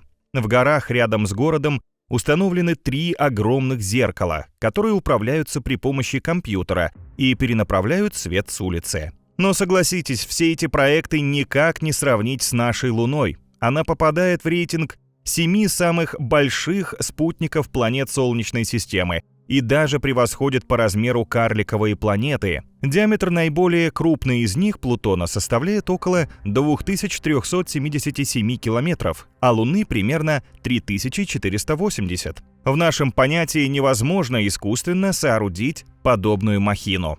Луну со всеми ее удивительными свойствами, странностями и загадками, несомненно, создала природа. Но когда и каким образом? Единого мнения на этот счет у ученых нет. Существует множество версий насчет происхождения спутника. В одной из них утверждается, что Земля и Луна – родные сестры, которые на заре своей жизни делили одну космическую колыбель. Строительным материалом для обеих служил протопланетный рой мельчайших твердых частиц. Земля зародилась в нем немного раньше и успела притянуть основную долю вещества своей гравитацией. Оставшиеся частицы стали вращаться вокруг планеты по самостоятельным эллиптическим орбитам. Некоторые теряли скорость и падали на протоземлю. Другие после многих столкновений начали двигаться синхронно по орбите, близкой к круговой. Позже в этом кольце образовался зародыш Луны, который со временем вырос в крупный спутник. Гипотеза хорошо объясняет некоторые современные открытия. Анализ лунного грунта, доставленного миссиями Аполлон, показал идентичность их химического состава с земным, хотя не полную. На Луне оказалось меньше летучих веществ и железа, несмотря на наличие маленького металлического ядра. Если Земля и Луна формировались в непосредственной близости друг от друга, то схожесть их химического состава легко объяснима. Однако непонятными становятся различия плотности, а также дефицит железа и летучих элементов на Луне. Как могла Земля изобретательно поглотить из общего облака львиную долю именно этого материала? Сторонники гипотезы считают, что куски вещества в рое при столкновениях дробились. Затем тяжелые железные частицы падали на Землю. В то же время силикатная пыль оставалась на орбите. Но тогда практически все частицы роя должны были предварительно разрушиться до состояния мельчайших фракций. Это не подтверждается расчетами и моделями исследователей. Аналогично в гипотезе объясняется и дефицит летучих веществ. Они испарились из-за постоянных столкновений частиц роя. Однако для этого частицам пришлось бы хаотично двигаться и врезаться друг в друга на высоких скоростях. Словом, несостыковок остается слишком много, чтобы гипотеза была безоговорочно принята научным миром. Другая теория рисует перед нами вместо счастливого детства Луны в одной колыбели с Землей очень жестокую картину. Нашей планете пришлось отдать собственный кусок, чтобы обзавестись спутником. Но мы знаем, что просто так огромные глыбы от планет не отламываются. Что же случилось миллиарды лет назад? По этой версии, сразу после формирования наша планета с невероятной скоростью вращалась вокруг своей оси. Центробежные силы настолько вытянули Землю по экватору, что она превратилась в подобие гантели. Возможно, свое влияние на данный процесс оказала и гравитация Солнца. Со временем от этой гантели оторвался крупный кусок вещества, а позже из него образовалась Луна. После этого искалеченная Земля стала вращаться медленнее, но быстро вернула форму. Оставшаяся после события гигантская впадина тоже оказалась кстати. Она стала бассейном Тихого океана. Какие плюсы у этой теории? По последним расчетам, она хорошо объясняет размер Луны. Меньшая плотность спутника тоже укладывается в схему, поскольку аналогична показателю земной мантии. Кроме того, современные данные подтверждают факт более быстрого вращения Земли в далеком прошлом. В то же время не следует представлять нашу планету суперспринтером, который слишком увлекся марафоном и сам себе нанес травму. Для этого момент импульса вращения планеты в системе Земля-Луна в 3-4 раза должен превышать нынешний, а он и сейчас необычно высок. Появление у юной планеты еще большего импульса вращения, как и его последующее исчезновение, объяснить невозможно. Более низкое, чем у Земли, содержание летучих элементов в лунном веществе тоже не вписывается в общую картину. Наконец, Тихоокеанский бассейн в нынешнем виде, по мнению ученых, существует всего около 70 миллионов лет. Он не мог появиться одновременно с Луной. А что, если все связано с еще более грандиозной катастрофой? Луна могла появиться в результате столкновения юной Земли с некой протопланетой. Эта теория предполагает, что гипотетическое небесное тело размером с Марс, которое ученые назвали Тея, врезалось в Землю. Правда, удар пришелся не по центру, а под углом. Однако в результате выделилось колоссальное количество энергии, в миллион раз больше, чем при падении астероида, уничтожившего динозавров. Куски нашей планеты и Теи были выброшены на околоземную орбиту. Там со временем под воздействием земной гравитации они собрались вместе и образовали протолуну. Гипотеза хорошо объясняет известные факты о строении нашего спутника и физические параметры системы Земля-Луна. Однако она вызывает множество сомнений. Ученые, например, долгое время считали нереальным настолько удачный удар, идеально по касательной. Хотя позже моделирование показало, что такой расклад теоретически возможен. Но как объяснить то, что анализ лунного грунта по химическому составу оказался практически идентичен земному?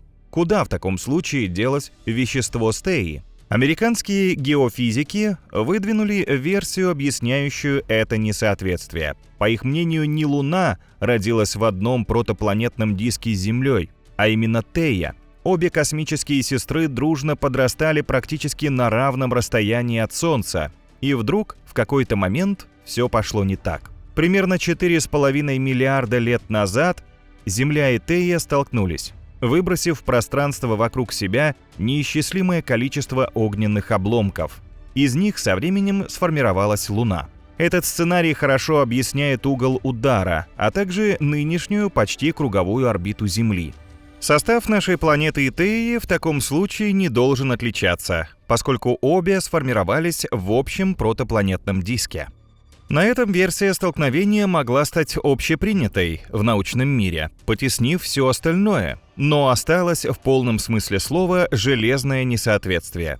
Луна должна содержать много железа, если слеплена из материала Земли и Теи. Наша планета, как мы знаем, содержит большое количество этого вещества, а Луна, как оказалось, нет.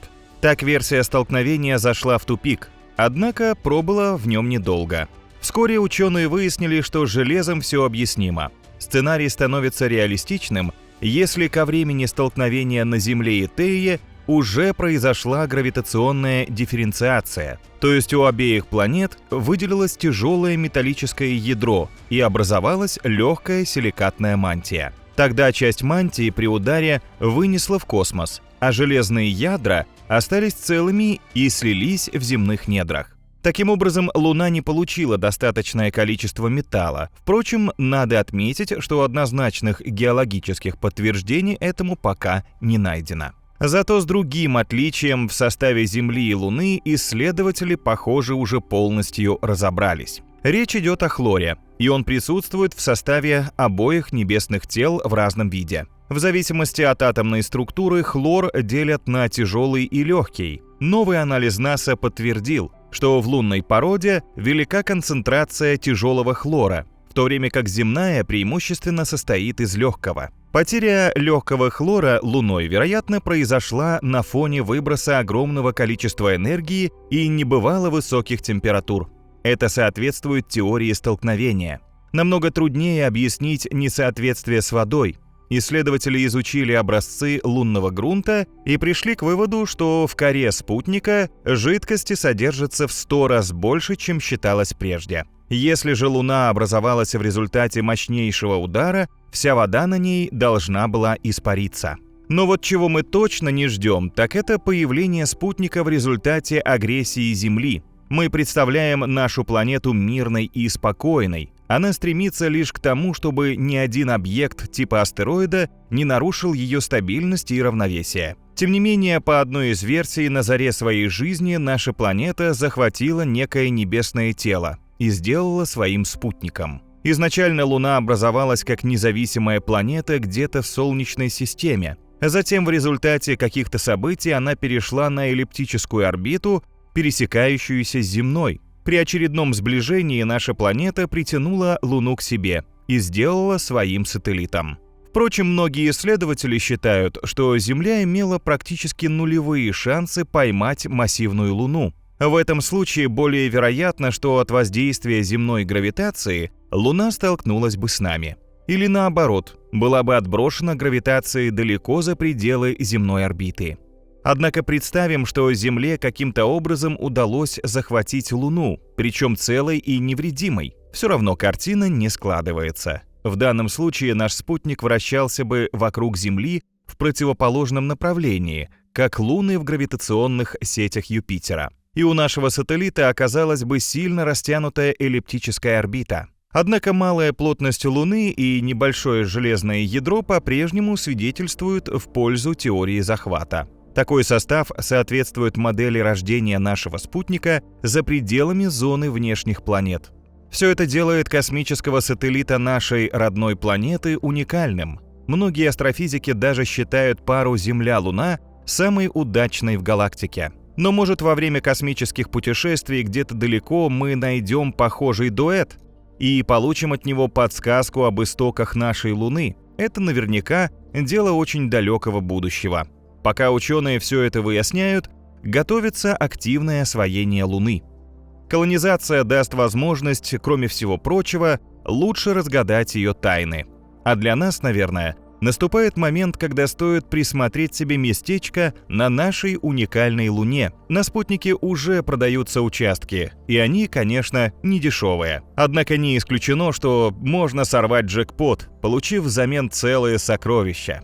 Луна – настоящий Персидский залив, богатый гелием-3. Он нужен для термоядерного синтеза, но практически отсутствует на Земле. Еще на спутнике, как мы говорили, есть титан, а также алюминий, железо и другие ценные вещества. Но, возможно, самое удивительное, что мы получим, это неимоверно прекрасные лунные виды, Они способны удивить, например, уникальными кольцевыми горами. Так называют кратеры, имеющие центральную возвышенность. Подобного не увидишь на Земле. Еще более потрясающе смотрится так называемая линия Терминатора – подвижная полоса мгновенных лунных восходов или закатов. Из-за резкого перехода она создает великолепные оптические эффекты. Станем ли мы осваивать богатство спутника или любоваться его живописными пейзажами вместе с таинственными лунными обитателями? Вряд ли. Ну а если случится невозможное, то кто из нас не будет рад хорошим соседям? Даже если вы не увлекаетесь астрологией, то все равно знаете знак зодиака, под которым родились. Каждый из них связан с реальным созвездием на небе. И всего их 12, что соответствует числу месяцев в году. Так что никто не останется без своего знака, и лишних тоже нет.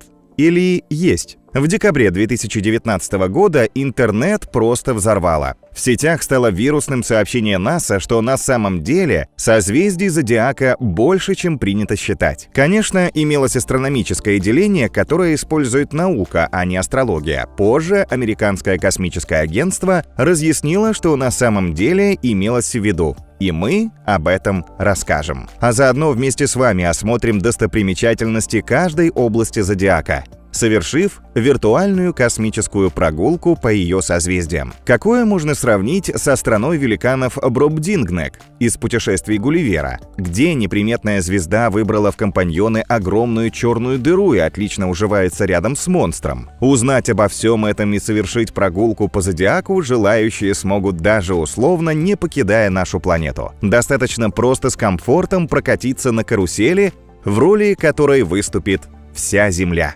Но сначала разберем, куда нам предстоит отправиться на прогулку. Зодиакальные созвездия расположены вдоль эклиптики, большого круга небесной сферы, по которому с Земли видно движение Солнца относительно звезд. Соответственно, плоскость эклиптики — это плоскость обращения Земли вокруг Солнца. Еще в Вавилоне в V веке до нашей эры астрономы разделили пояс неба, по которому в плоскости эклиптики движется Солнце, на 12 условных участков. Давайте представим это, прочертив воображаемую линию через нашу звезду и вращающуюся вокруг нее Землю. Тогда в тот или иной момент времени линия будет попадать в какой-то из данных участков. Каждый из них занимает около 30 градусов небесной долготы и простирается примерно на 8 градусов вверх и вниз от эклиптики. Звездочеты Древней Греции подхватили такое деление и назвали его зодиаком. Слово переводится как «живое существо», и все названия, кроме весов,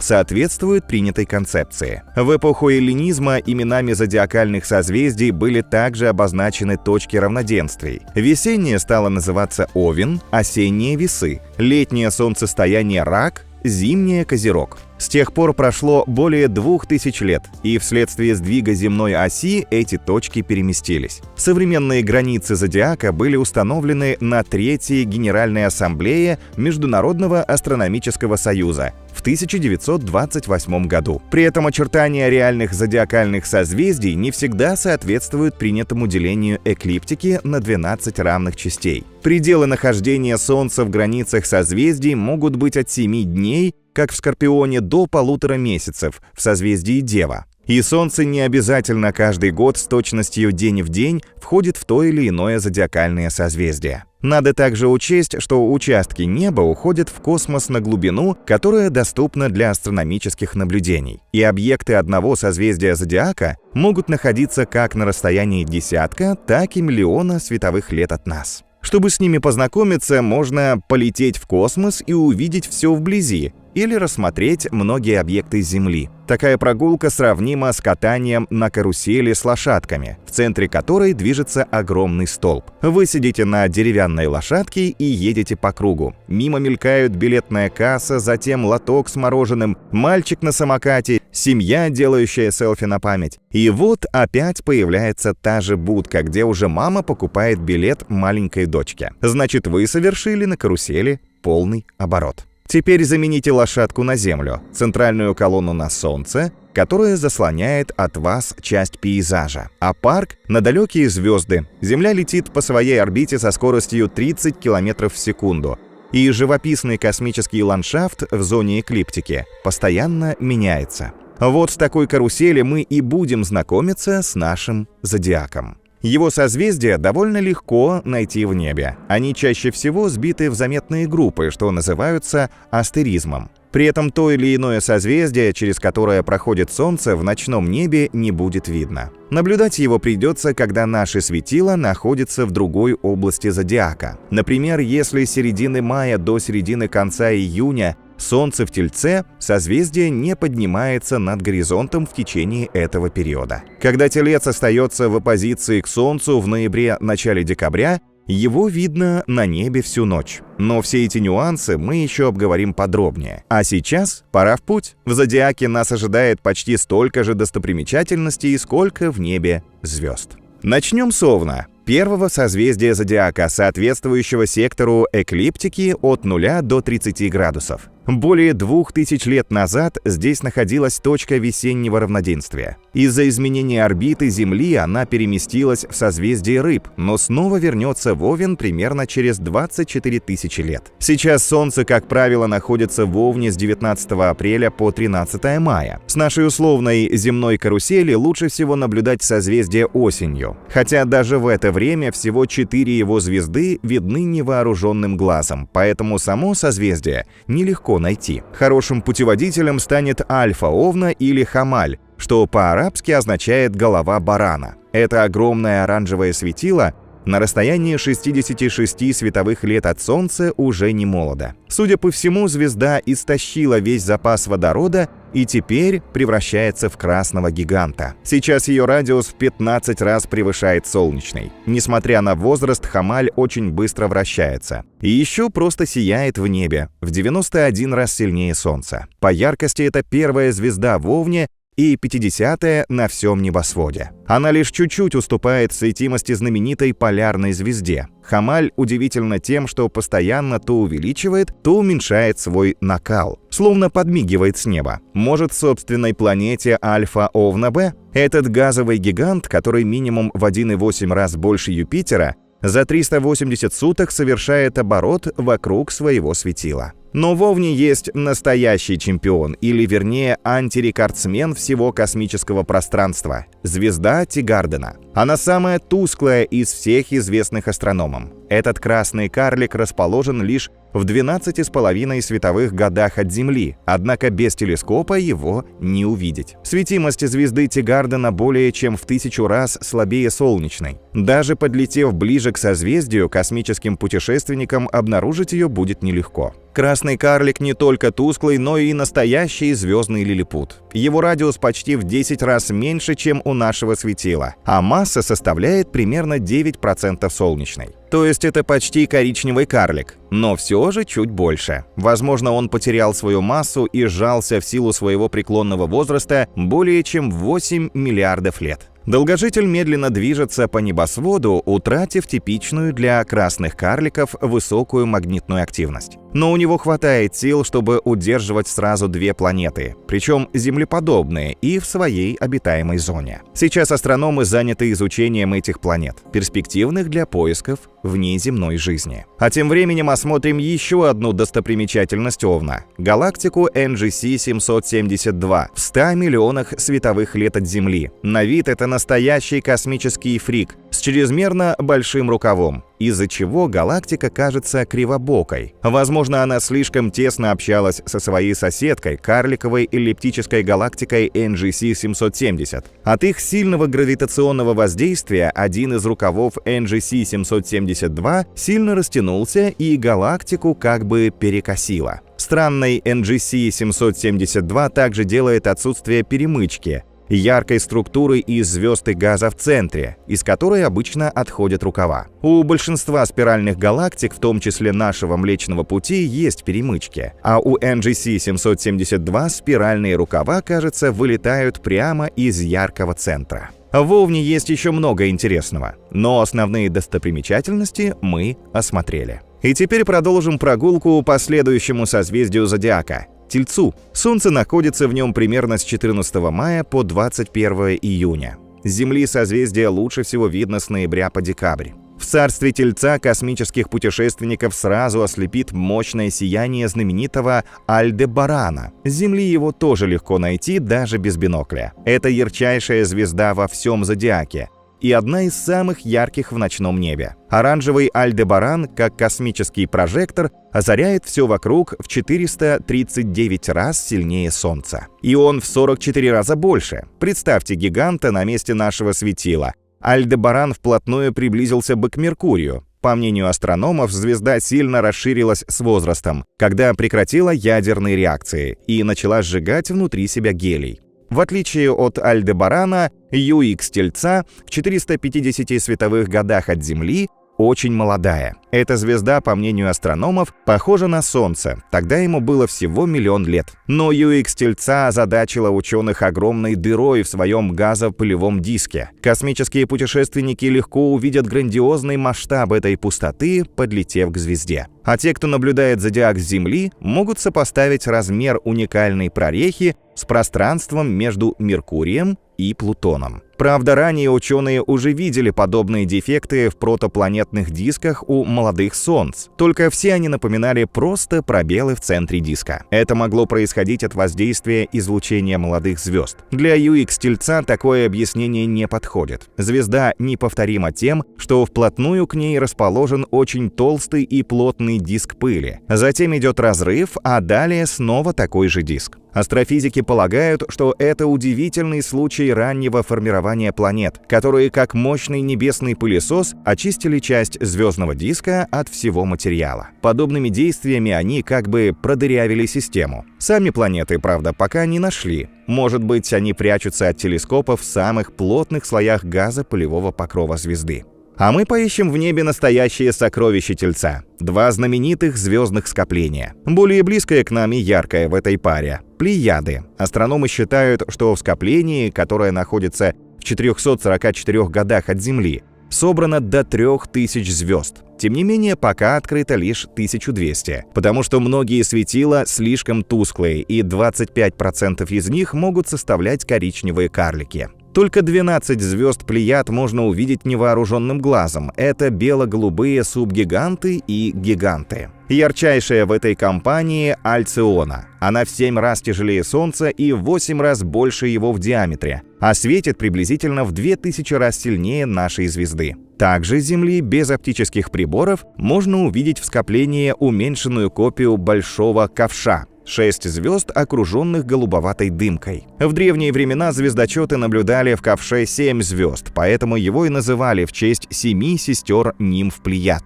Но звездное небо с тех пор изменилось, и одно светило исчезло из нашего поля зрения. Население другого скопления, Гиады, более скромное, в нем чуть более 700 звезд, и они не пылают в небе, как Плеяды. Но скопление тоже можно назвать в своем роде очень ярким и неповторимым. Многие звезды находятся далеко от его центра, образуя у Гиад 2 живописных хвоста. Эти невероятные шлейфы растянуты на 2600 световых лет. Потрясающе смотрится и еще одна достопримечательность Тельца – крабовидная туманность в 6300 световых годах от Солнца. Очень далеко, но туманность яркая и будет видна с Земли в любительский телескоп или даже сильный бинокль. В ее центре находится крошечный голубой пульсар. Эта очень горячая нейтронная звезда образовалась после взрыва сверхновой и окружила себя туманным покрывалом размером более чем в 6 световых лет. Таинственный и причудливый вид туманности придают многочисленные сгустки и волокна газа. Хотя главная ее загадка – газовый тор, который представляет собой вращающийся объект в форме бублика. Он смотрится как полоса с востока на запад, пересекающая область пульсара, и на 95% состоит из гелия. Правдоподобного объяснения, как образовался тор, у ученых пока нет.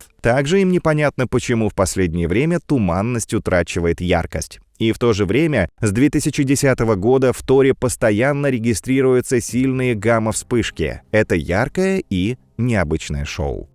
Однако по-настоящему уникальное космическое представление нас ожидает в созвездии Близнецов, где Солнце находится с 20 июня по 20 июля. Оно выглядит как 2 одинаковые фигурки, держащиеся за руки. С Земли близнецы лучше всего будут видны в декабре-январе, то есть на самые новогодние праздники. И действительно, главное светило Кастор или Альфа-близнецов подарит участникам прогулки новогоднее настроение. Оно как гирлянда сияет в небе разноцветными огнями. Но почему одна звезда, вопреки всем правилам, пестрит разными цветами? Или это новогодняя мистерия Вселенной? На самом деле, ничего сверхъестественного здесь нет. Кастор, расположенный приблизительно в 50 световых лет от нас, виден как тройная система. В реальности же у него аж 8 компонентов. Среди них есть белые, бело-голубые, красные и желтые звезды, а также коричневый карлик. Вторая звезда —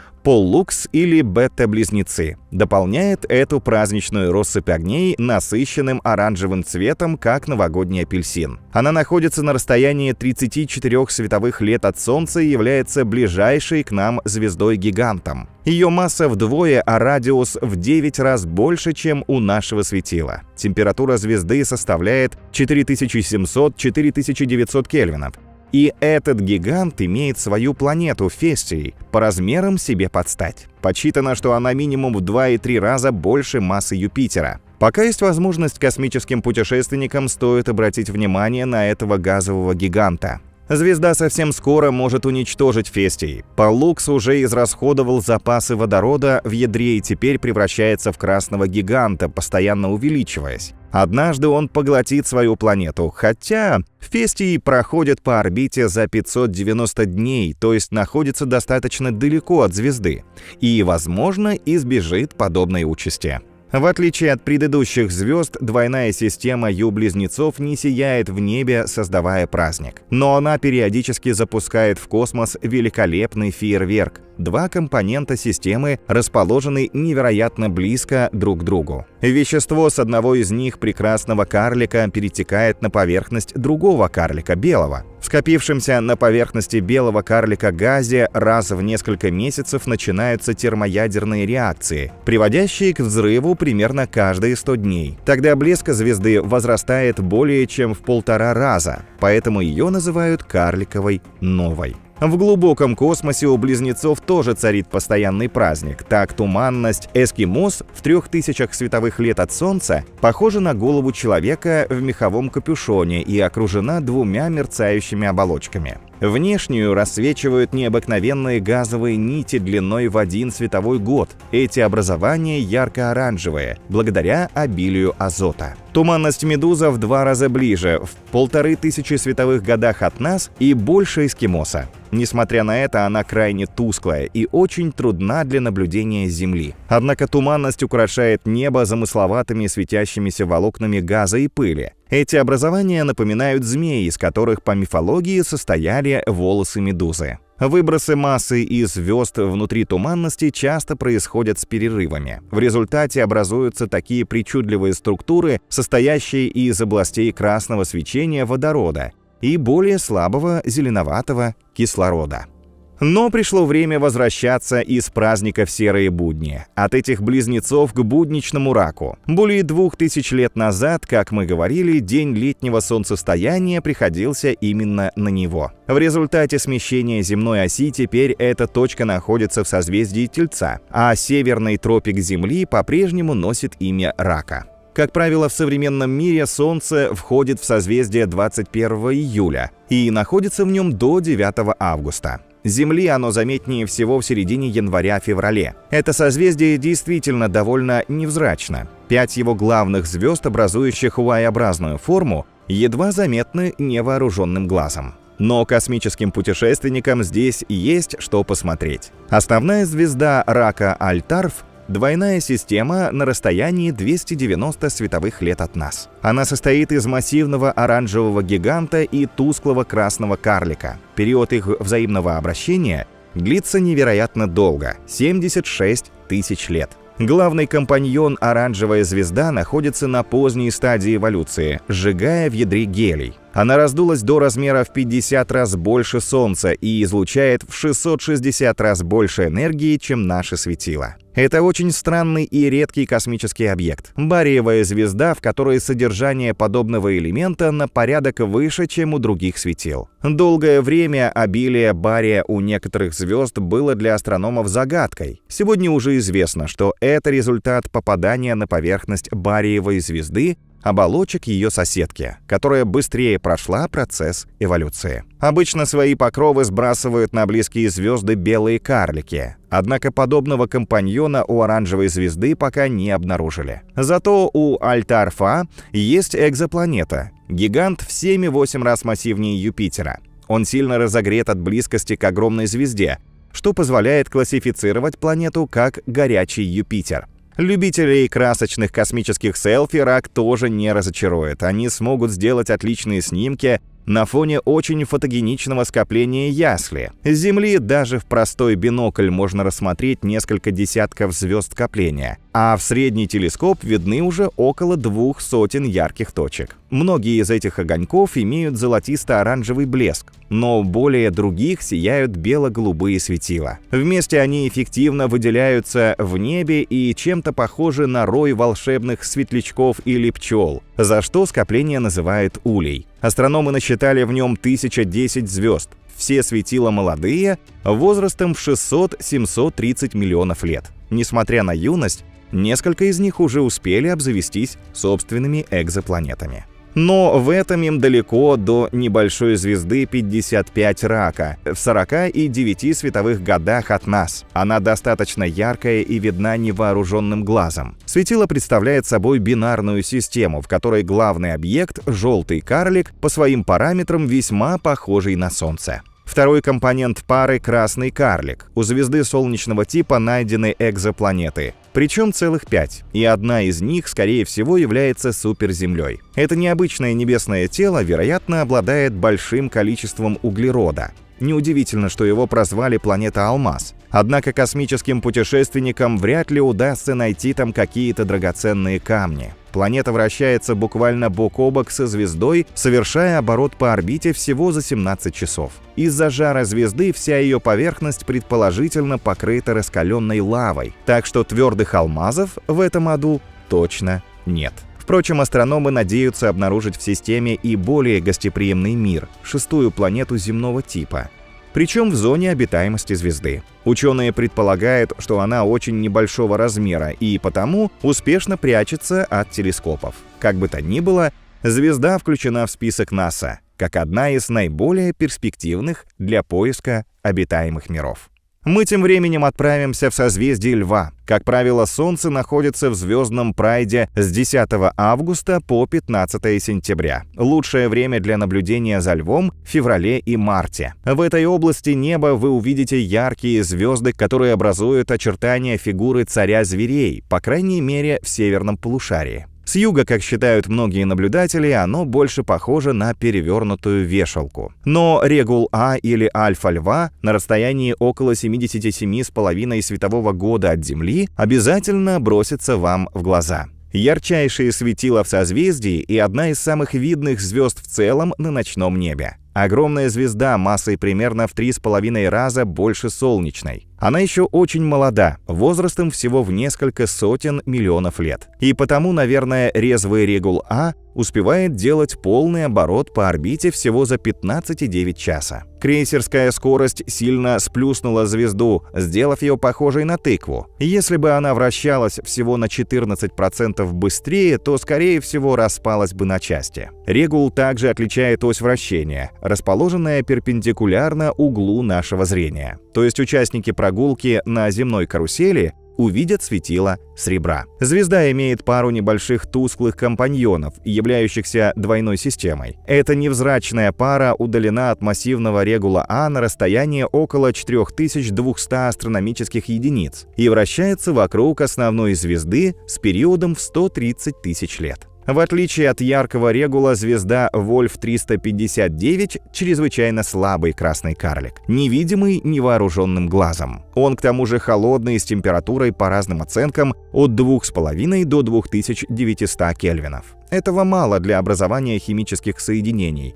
Тем не менее, характер у хилого светила очень вспыльчивый. Вольф-359 может увеличить свою яркость буквально за несколько минут, благодаря своему сильному магнитному полю. Во время наблюдений с помощью телескопа Хаббл было обнаружено 32 сильных вспышки в течение 2 часов. Но больше всего зодиакальный прайд наверное, знаменит своими метеоритами. Многие созвездия являются домом для их потоков. Однако Лев дал пристанище Леонидам, которые время от времени просто топят Землю ливнями из болидов. Обычно это случается с 14 по 21 ноября, примерно раз в 33 года. Поток связан с кометой 55P Темпеля-Тутля, которая на огромной скорости 71 км в секунду посылает в атмосферу Земли почти белые метеориты. Интенсивность потока тоже бывает просто фантастическая. Самый грандиозный метеорный ливень наблюдался в ноябре 1833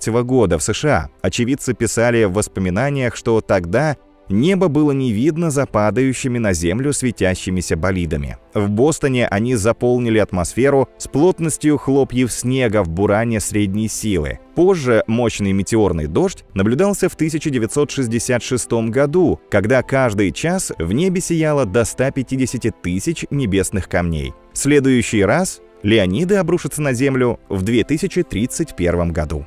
А пока звездный прайд готовит свою армию метеоритов, мы отправимся дальше и попадем прямо на небесный экватор. Там обычно 16 сентября по 30 октября Солнце находится в созвездии Девы.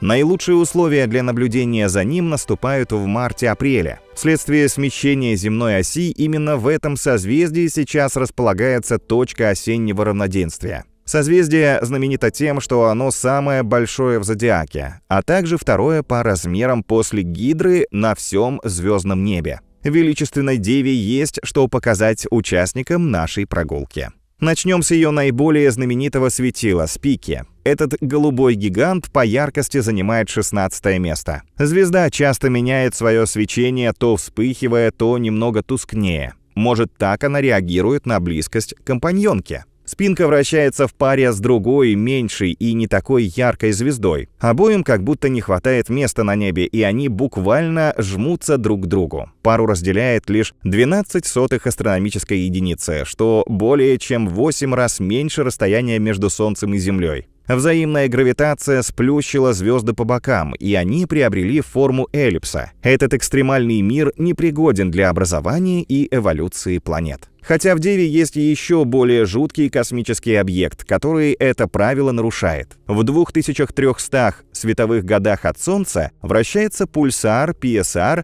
B1257+12. И у него существует 3 собственные планеты. Особенно знаменита PSR B1257+12c, или Полтергейст, у которой твердая поверхность. Планету назвали в честь сверхъестественной силы, поскольку она появилась вопреки всякой логике. Пульсары, как тот, вокруг которого вращается Полтергейст, образуются в результате коллапса звезд-гигантов. Эти события заканчиваются невероятно сильными взрывами сверхновых. В результате в звездной системе разрушаются все космические объекты. У планет нет шансов выжить в подобных системах. Но полтергейст существует. Более того, хотя пульсар заливает планету ливнями из смертельных для всего живого ионов, ученые оставляют ему шанс на обитаемость. Впрочем, только при наличии плотной атмосферы. В созвездии Девы также расположен ярчайший квазар 3C273. Вернее, это разновидность квазара Блазар. Так называют очень яркие активные галактические ядра, джеты которых направлены в сторону Земли. 3C273 невероятно далеко, в миллиардах световых лет от нас. Тем не менее, благодаря сиянию в 100 раз сильнее Млечного Пути, он виден в простой любительский телескоп. А с помощью Хаббла получены снимки его удивительных джетов. Эти выбросы плазмы квазара даже по космическим меркам достигают безумной протяженности, примерно в 200 тысяч световых лет. Джеты изумляют своими причудливыми яркими узлами, разделенными более тусклыми нитями. Впрочем, у Девы есть нечто еще более грандиозное и примечательное. На расстоянии около 59 миллионов световых лет от нас находится скопление галактик, которое тоже носит название Дева. В его состав входят не менее 1500 компонентов. Каких только космических объектов среди них нет. Эллиптические галактики, как М49, М59, М60. Спиральные, в том числе пересеченная М58, сверхяркая М90, повернутая к нам ребром М85 и огромная лежащая плашмя М61. Почти с ребра видна галактика М104 или Самбрера, названная так из-за мощной темной пылевой линии вдоль плоскости экватора. Эта галактика в виде испанской широкополой шляпы, мерцая, как бы машет всем с неба. И нам тоже пора поднять руку на прощание, отправившись в следующее созвездие Зодиака. Это весы, в которых Солнце находится с 31 октября по 22 ноября, а с Земли они хорошо видны в апреле-мае. Участники нашей прогулки отыщут его без проблем. Весы являются одними из самых заметных объектов ночного неба, хотя в них нет очень ярких звезд.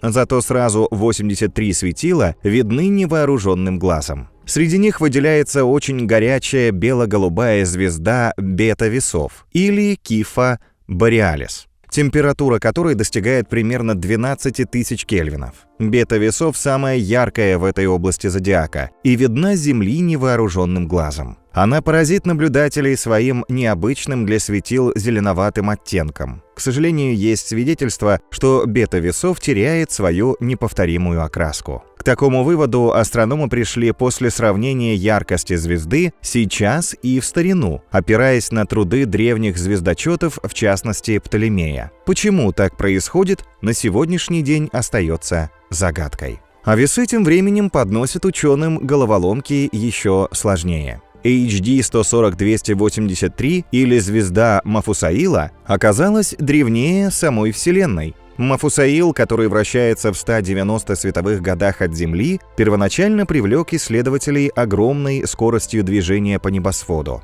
В 2000 году во время изучения светила с помощью телескопа Хиппаркос астрономы сделали попытку определить его возраст. Результат получился шокирующим.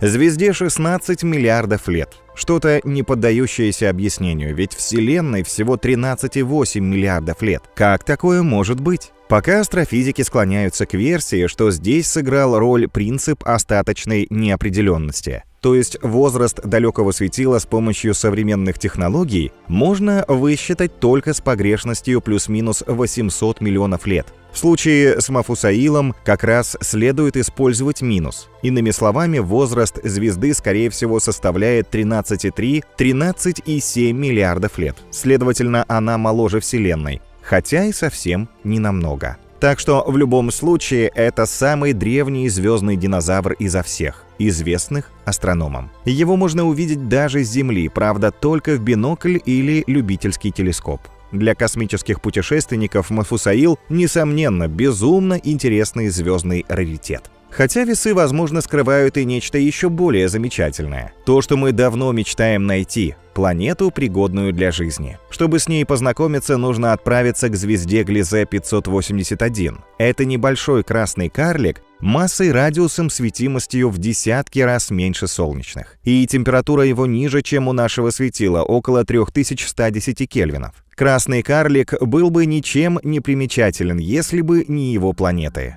У звезды их насчитывается целых 6. Одна из них, Gliese 581c, предположительно находится в обитаемой зоне системы. Температура ее поверхности может колебаться от -3 до +40 градусов Цельсия. То есть на ней, вероятно, вода способна находиться в жидком виде, что необходимо для существования всех известных нам форм жизни. Чтобы их найти, Gliese 581 2 раза отправляли с Земли радиопослания в 2008 и 2009 годах.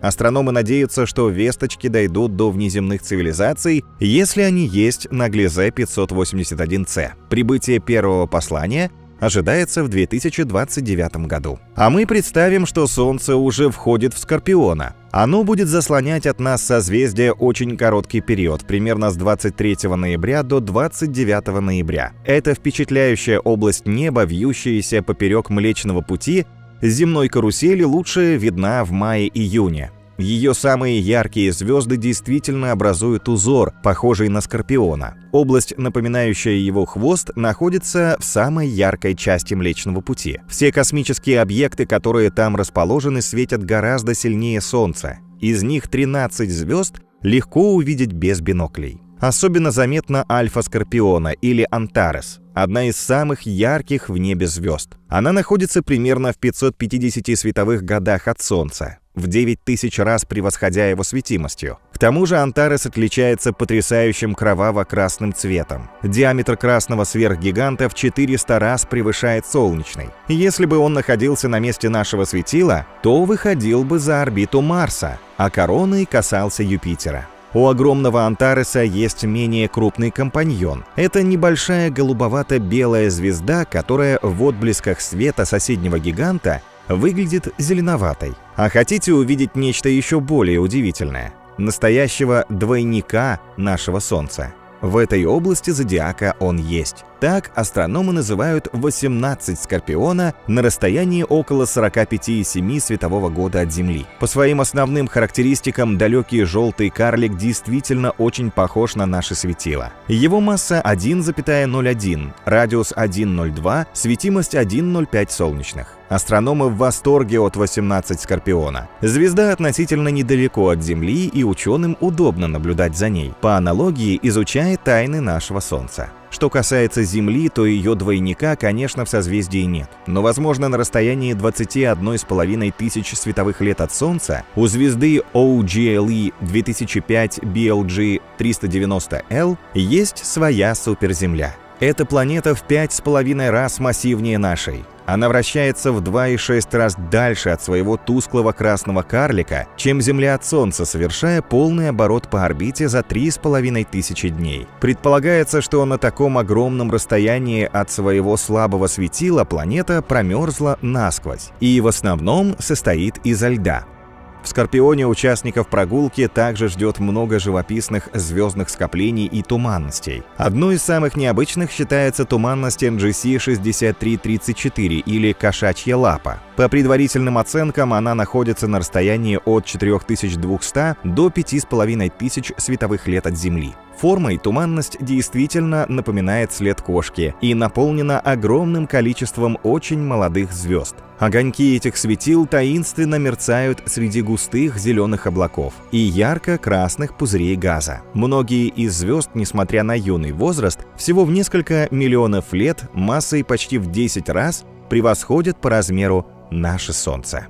Следующее созвездие на нашем пути — Стрелец. Даже больше наполнено разнообразными звездами, чем его предшественник. Как правило, Солнце находится в созвездии с 18 декабря по 18 января, а наилучшие условия для наблюдений за ним наступают в июне-июле. И еще в Стрельце расположена точка зимнего солнцестояния. Чтобы познакомиться с его достопримечательностями, космическим путешественникам нужно окунуться в густые облака межзвездной пыли в центре нашей галактики. Там, на расстоянии примерно в 30 тысяч световых лет от Солнца, скрывается самая оживленная и впечатляющая область Млечного Пути. Море звезд, горы шаровых скоплений, темных и светлых туманностей. Прогулку по этому региону мы начнем с переменных звезд, ведь Стрелец считается рекордсменом по их числу. В созвездии более 5000 подобных светил, которые поразительно разнообразны. Голубовато-белый гигант Полис, белый Рукбат, оранжевый Каус Медиа,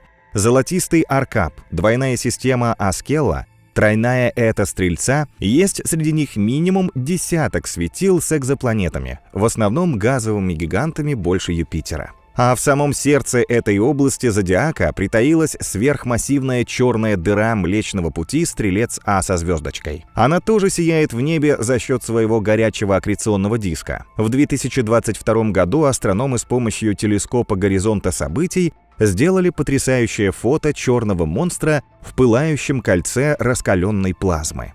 Невозможно представить, чтобы столь ужасный космический объект, который втягивает все внутрь себя чудовищной гравитацией, мог иметь соседа. Но он есть. Это настоящий звездный камикадзе – С-2. Звезда ухитряется аномально быстро крутиться вокруг космического монстра. За счет своей скорости она остается целой и невредимой, умело лавируя рядом с дырой. Но самая крутая звезда в Стрельце все же гипергигант под названием Пистолет, который в 86-92 раза массивнее Солнца. Его светимость достигает неимоверного показателя в 3,3 миллиона солнечных. Представить мощь светила поможет следующий расчет астрономов. За 10 секунд звезда излучает столько же света, сколько Солнце за целый год. Впрочем, яркая жизнь гипергиганта, скорее всего, будет непродолжительной. Сильный звездный ветер интенсивно сдувает его внешние оболочки в космос. Из них образуется загадочно мерцающая в свете яркой звезды туманность Пистолет.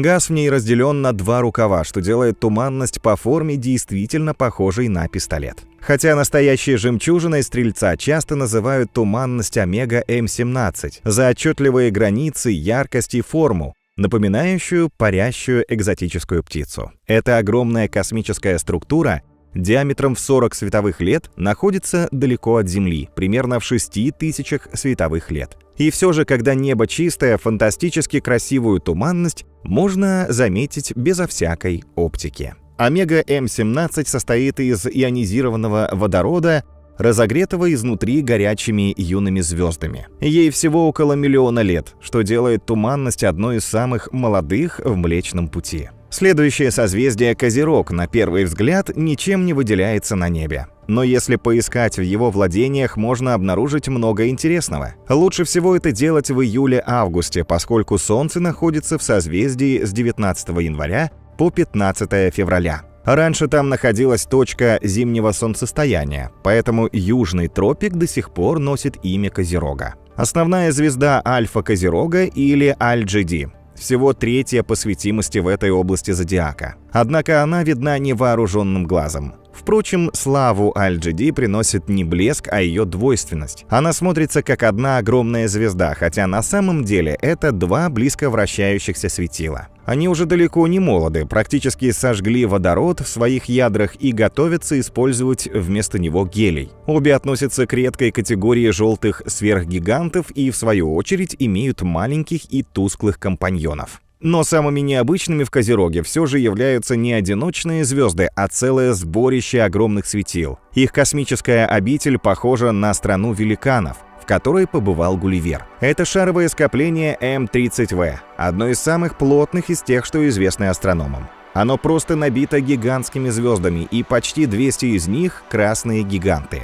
Такие светила уже прожили большую часть своей жизни, у них невысокая температура поверхности, зато красные гиганты все еще очень яркие. Однако скопление очень далеко, в 27 140 световых годах от Земли, и страну звездных великанов можно увидеть только с помощью оптических приборов. Ну а если захочется посмотреть глаза в глаза, вернее в одно око, но самого Бога, то это тоже в Козероге. Туманность Улитка в 650 световых лет от Солнца похожа не только на моллюска. Она напоминает удивительный глаз, пытливо смотрящий на нас из космоса. И потому получила второе название «Око Бога». Туманность сформировалась из пыли и ионизированных газов остатков звезды, подобной Солнцу. Сейчас на ее месте остался лишь белый карлик.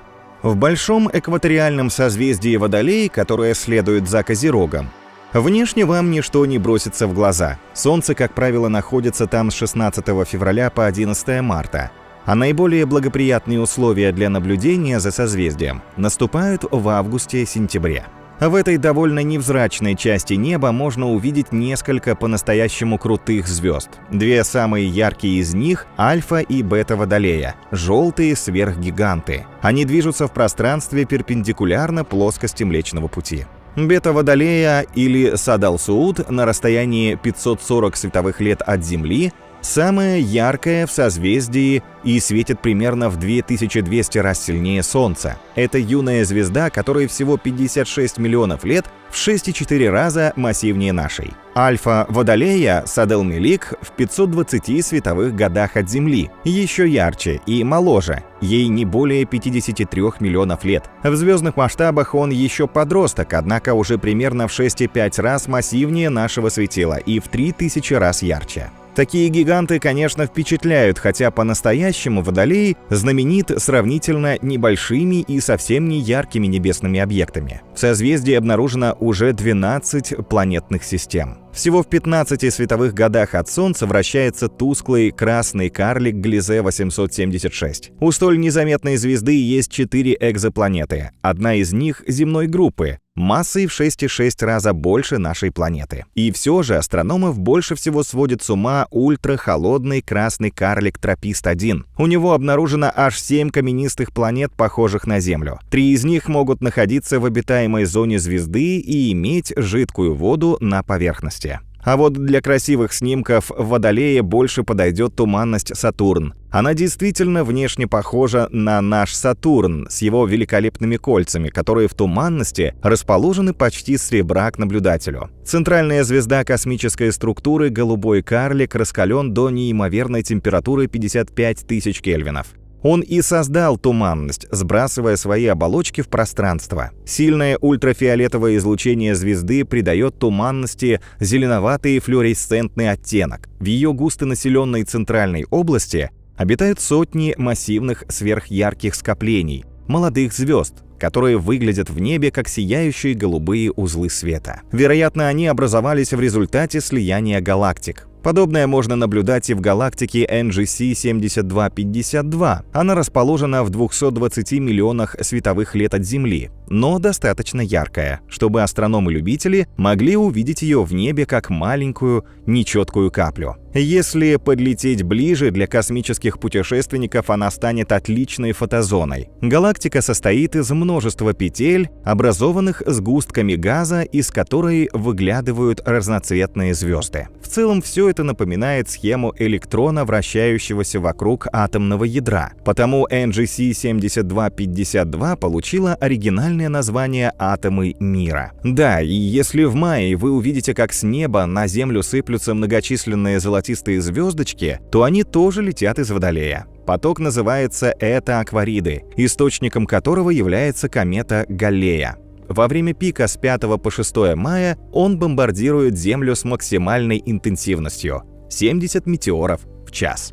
А нам остается побывать в Рыбах, где Солнце находится с 12 марта по 18 апреля и проходит точка весеннего равноденствия. В сентябре-октябре в северном полушарии складываются наилучшие условия для наблюдений за этим созвездием, одним из самых крупных в зодиаке. Хотя Рыбы и велики, наблюдать за ними непросто. В небе они так же хладнокровны и незаметны, как в наших водоемах, потому не потрясут яркостью звезд. И все-таки могут порадовать нас в конце прогулки настоящими космическими шедеврами. Звезда Ван Манена – один из них. Это ближайший к нам одиночный белый карлик всего в 14 световых годах от Солнца. Возраст престарелой звезды оценивается в 10 миллиардов лет или больше. Белые карлики не имеют собственного источника энергии и светят за счет остатков теплового излучения после окончания термоядерной реакции. При массе 70% солнечной и размерах, сопоставимых с Землей, звезда Ван Манена излучает в 5750 раз меньше света, чем наше светило. Так что, несмотря на близость к нам, тусклый белый карлик не виден без оптических приборов Земли. Зато у него есть другая фишка. Он поддерживает температуру на своей поверхности в 5000 кельвинов, как красные звезды. То есть светило относится к редким красным белым карликам. Интересно, что рядом с ним, по расчетам ученых, может находиться обширный пылевой диск и даже экзопланета. TX Рыб тоже достаточно редкая, углеродная звезда. Она необычного красного цвета и постоянно меняет структуру поверхности. Подобные пульсации означают, что основным источником энергии у светила является горение гелия. Продукты его синтеза, где много углерода, выносятся на поверхность звезды, а термоядерные реакции происходят только во внешних оболочках TX Рыб, способствуя ее расширению. Таким образом, звезда достигла размеров 295 солнечных, что почти в 1,5 раза больше среднего расстояния от Земли до Солнца, и немного не дотягивает до орбиты Марса. За счет величины TX Рыб при небольшой температуре около 3100 кельвинов излучает почти в 7000 раз больше энергии, чем наше светило. Это и придает ей редкий ярко-красный цвет углеродной звезды. Но, пожалуй, самый интересный объект созвездия — спиральная галактика Мессье-74, в которой происходит очень активный процесс звездообразования. И там удивительно часто рождаются сверхновые. В 2003 и 2013 годах астрономы зафиксировали в Мессье-74 взрывы двух огромных звезд. А совсем недавно в галактике нашли еще и уникальный ультрамощный рентгеновский источник свечения. Предполагается, что его излучает средняя черная дыра, то есть более массивная, чем после коллапса одиночной гигантской звезды, но гораздо меньше сверхмассивных монстров. Дыры средней массы по неизвестной причине в космосе встречаются крайне редко, так что каждый вновь открытый объект очень важен для науки.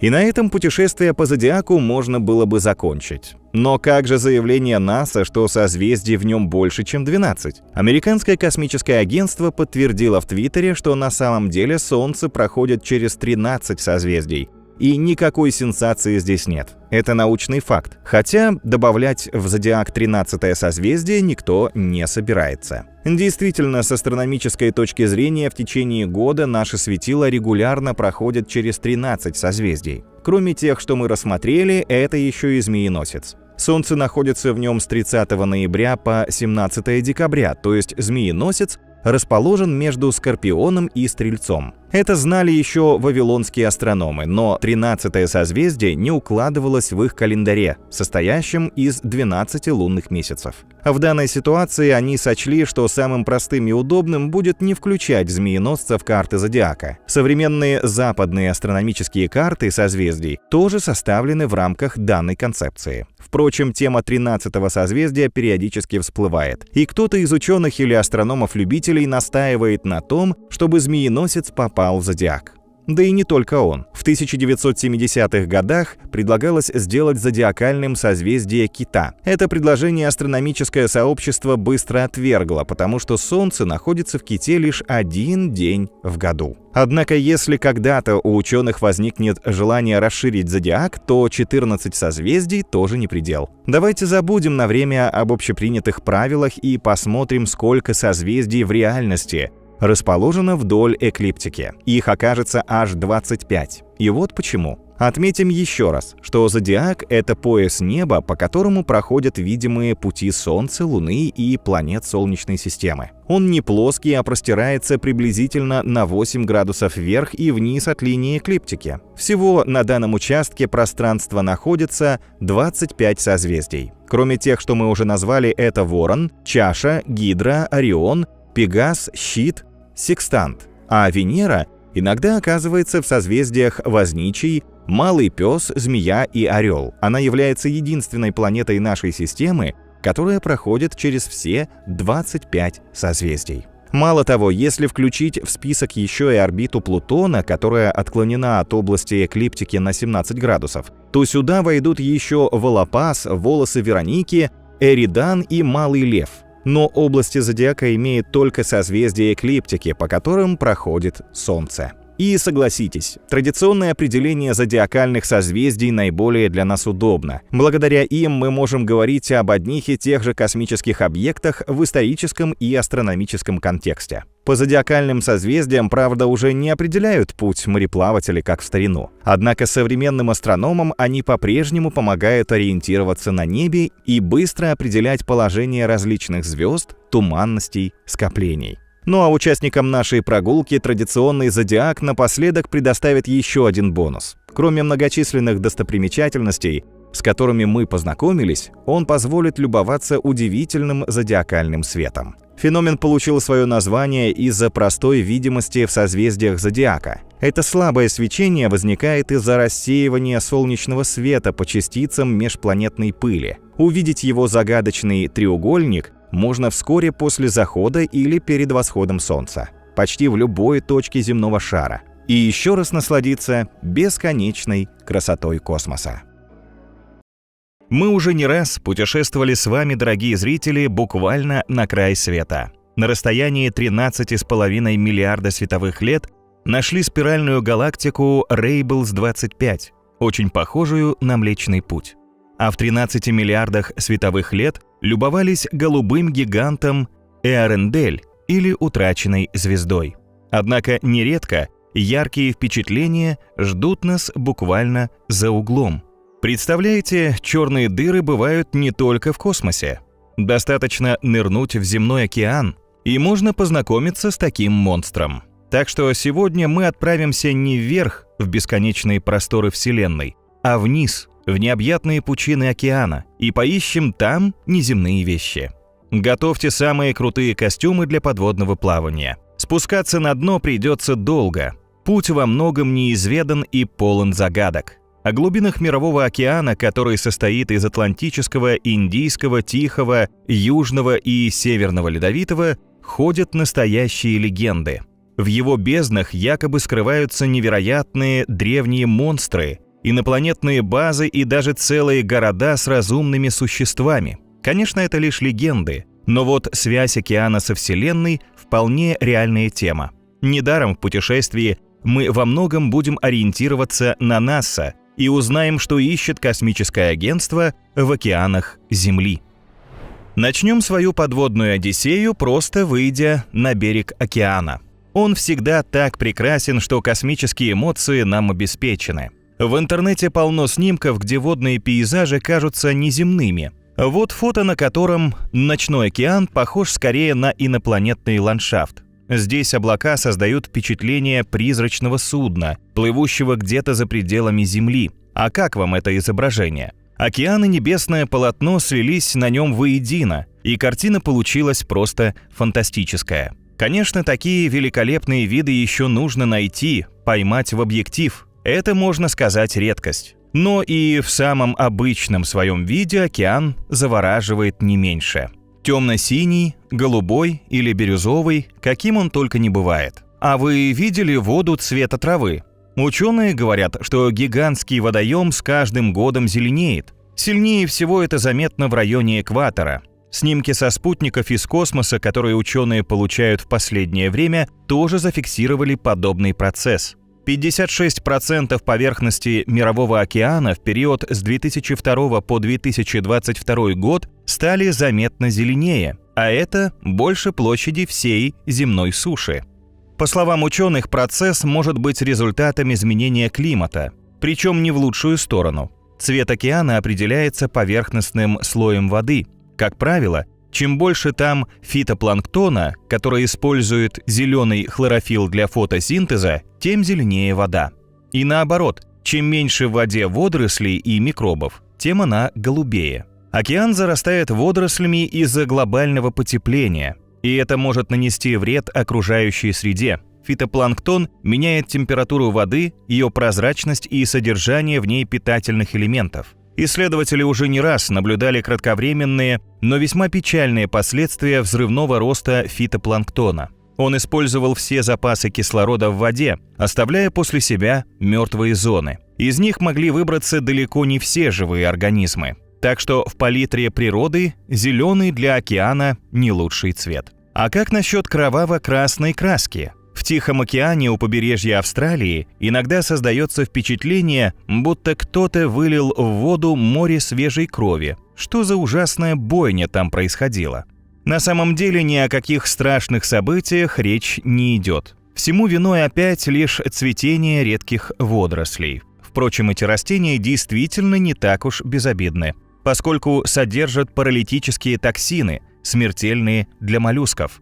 Для человека водоросли угрозы не представляют, но на время их цветения пляжи для отдыхающих обычно закрывают. Причина в том, что у людей с чувствительной кожей они все же могут вызвать сильную аллергию и раздражение глаз. В отличие от зловещих кровавых вод, иногда в океане возникают очень аппетитные участки. Они просто просятся на стол. Это так называемые молочные моря, обширные светящиеся области воды.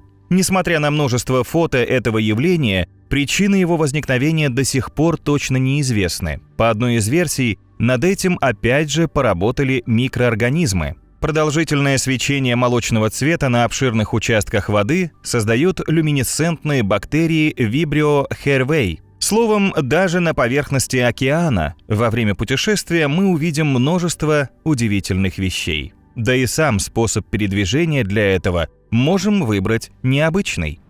Хотите прокатиться по водной глади, не прилагая никаких усилий, без утомительных взмахов веслами, маневров с парусами, траты дорогого горючего. Это легко. 72-летний француз Жан-Жак Савен за 4 месяца пересек Атлантику в бочке, используя лишь силу океанических течений. А на плоту, по некоторым подсчетам, вы за сутки преодолеете расстояние до 200 километров.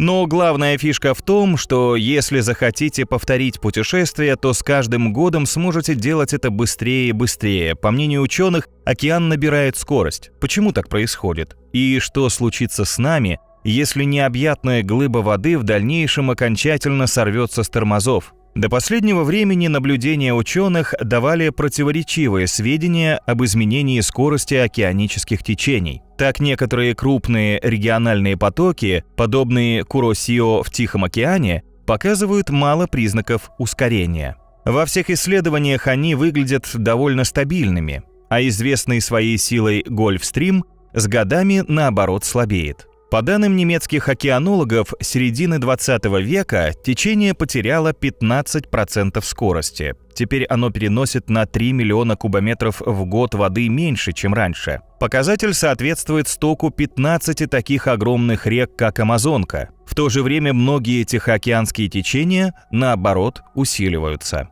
Группа китайских ученых из Института океанологии в Циндао решила глубже в этом разобраться и составила глобальную модель изменения быстроты океанических течений. Команда повторно проанализировала старые результаты и свежую информацию, полученную от миссии Арго. Так называется научный проект, который собирает сведения о температуре океана, солености и течениях с помощью 1000 автономных ракетообразных датчиков-поплавков.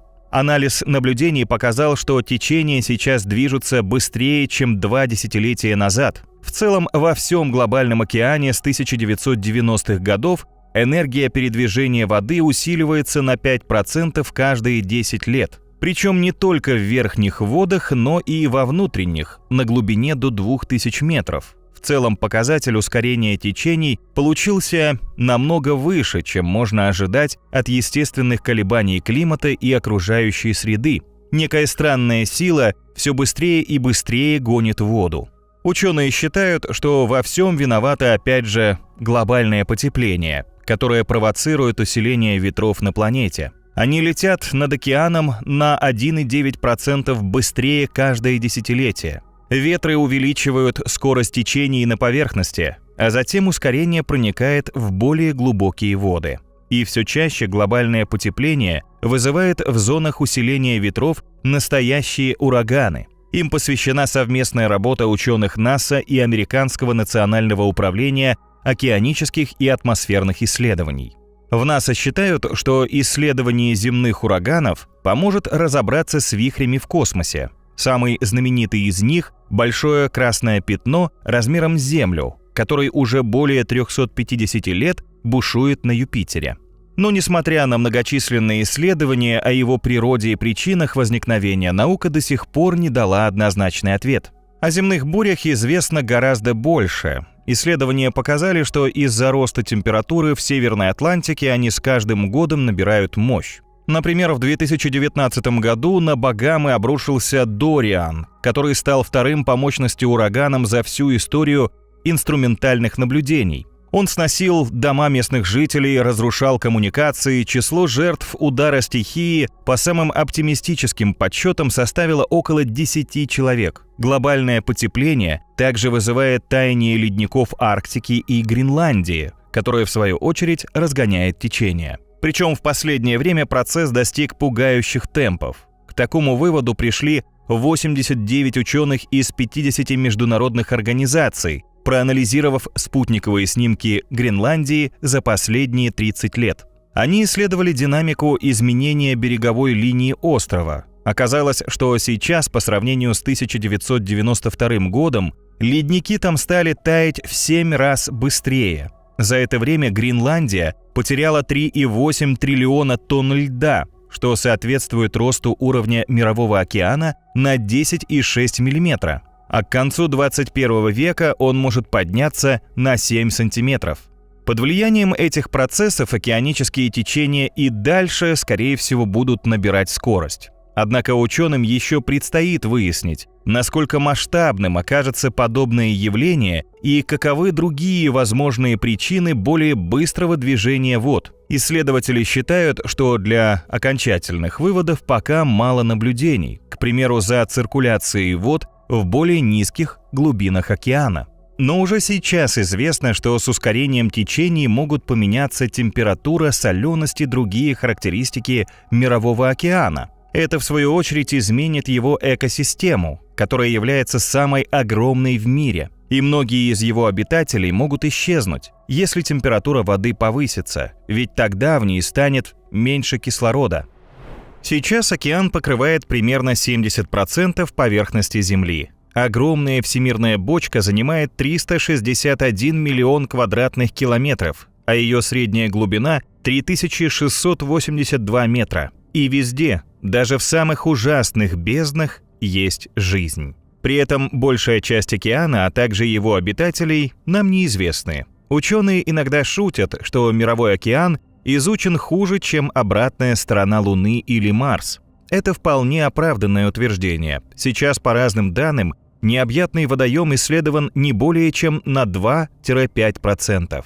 Вместе с тем, наши знания о глобальном водоеме быстро растут. Ежегодно ученые открывают примерно 2000 новых видов водных обитателей. Некоторые из них настолько удивлены, что скорее можно поверить в их инопланетное происхождение, чем в земное. Одно из таких существ получило популярность после скандала в 2009 году. Тогда в одном из океанариумов Великобритании стали бесследно исчезать морские рыбы, а большая часть кораллов была уничтожена. Работники расставили ловушки с рыболовными крючками в надежде поймать преступника. Все крючки тоже куда-то делись. В поисках виновника жестоких расправ сотрудники музея разобрали аквариум и обомлели. Из укромного уголка выполз ужасный червь бобитта. Это чудовище длиной около 1,5 метров, скорее всего, попало в аквариум вместе с грунтом или кораллами. Громадного червя в музее назвали Барри и пришли к выводу, что это он пожрал всех рыб, а также ловушки, которые успешно переварил. В природе черви боббита или морские черви тоже не брезгуют никакой пищей. Они не боятся переесть, пообедав на долгое время наперед. Зато после удачного пира черви могут обходиться без пищи около года. Эти существа обитают в теплых водах Мирового океана и к 2 годам достигают длины 2-3 метров, при диаметре не более 2,5 сантиметров. В ожидании добычи черви, живущие на глубине до 40 метров, прячутся в илистом дне. Но при необходимости жуткие создания могут внезапно выскочить вверх на 20-30 сантиметров и укусить жертву. Червь, ко всему прочему, еще и ядовит. Выделяемый им токсин парализует добычу. Он может напасть даже на человека. Его укус будет не смертельным, но очень болезненным. А вот креветка-богомол никого, конечно, своим видом не испугает. И никакой угрозы для человека этот представитель ракообразных длиной до 20 сантиметров не несет. Однако стоит богомолу щелкнуть клешней моллюска, и обед готов. Дело в том, что кинетическая сила его удара равна пуле 22-го калибра. Рыба-саблезуб, которая живет на глубине от 500 метров до 5 километров, в отличие от креветок, на вид действительно ужасна. Она обладает самыми длинными по отношению к телу зубами. Длина самого саблезуба в среднем равна 15 сантиметрам, а его зубов – целым 7 сантиметрам. Чтобы грозное оружие помещалось в закрытой пасти, в верхней челюсти рыбы есть специальные выемки. Более того, мозг существа разъединен на 2 части, чтобы зубы его не повредили. Если спуститься глубже, то можно столкнуться с еще более жуткими существами. Это настоящие призраки, хотя на самом деле никакими мистическими возможностями они не обладают. Глубоководными химерами называют хищных рыб, которые обитают на глубине до 2,5 километров. Они оснащены для охоты очень опасным ядовитым шипом возле спинного плавника. Обитают химеры там, где почти нет солнечного света. Для охоты в кромешной тьме рыбы используют что-то типа датчиков, расположенных на голове. Эти приборы улавливают даже слабые электрические импульсы от потенциальной добычи. Химеры – родственницы акул, и, как все их представители, чрезвычайно агрессивны. Укус этих небольших рыб, размер которых не превышает 2 метров с учетом длинного хвоста, равен 100 ньютонам. Для сравнения, укус домашней кошки имеет вдвое меньшую силу. Острых и вновь отрастающих зубов у химер нет. Вместо них рыбы оснащены 3 заточенными как бритвы зубными пластинами, которые буквально разрубают жертву пополам. Страшно представить, что могут натворить в таком случае более крупные акулы. Но нам, конечно, хватит храбрости, чтобы познакомиться с ними во время подводной Одиссеи. В открытых водах теплых тропических морей плавают самые большие в мире китовые акулы, которые весят до 21,5 тонны и достигают длины 20 метров. Даже их размер устрашает. А если прибавить агрессивный характер акул, встреча с таким гигантом обещает быть ужасной. Однако в случае с китовой акулой, к счастью, все будет не так. Это очень безобидное существо, которое питается планктоном и не представляет никакой угрозы для людей. Инертная, вялая, медленно плавающая рыба никогда не нападает на человека, чем охотно пользуются ныряльщики, часто подплывающие к ней вплотную. Так что селфи с китовой акулой на память нам обеспечено. Но другие хищницы вряд ли будут такими же сговорчивыми насчет снимков на память. С ними вообще лучше не знакомиться, особенно с одним из представителей этих рыб. Большая белая акула. Вот мощь и агрессия в одном флаконе. Хотя размером рыба меньше китовой. Она считается самым грозным и безжалостным охотником на просторах Мирового океана. Хищница может учуять каплю крови среди 10 миллиардов капель воды и обнаружить движение жертвы на расстоянии до 250 метров. А мощные обтекаемые тела и острые, как бритва, зубы делают больших белых акул идеальными убийцами. Правда, они, как правило, не трогают людей. Если же такое случается, то большинство нападений оказываются несмертельными. Большие белые акулы предпочитают пожирать морских львов, тюленей, дельфинов, маленьких зубатых китов, морских черепах и даже гниющую падаль. Они могут развивать скорость до 69 км в час, что позволяет им застать свою добычу врасплох и растерзать ее одним укусом.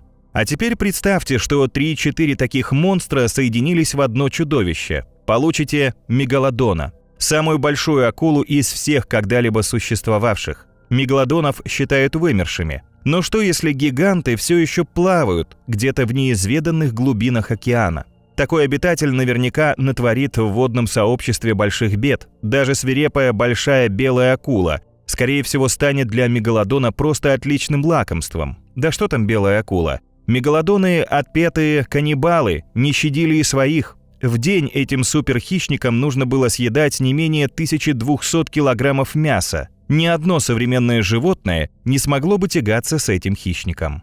А если так, то почему вымерли огромные и самые успешные охотники океанов?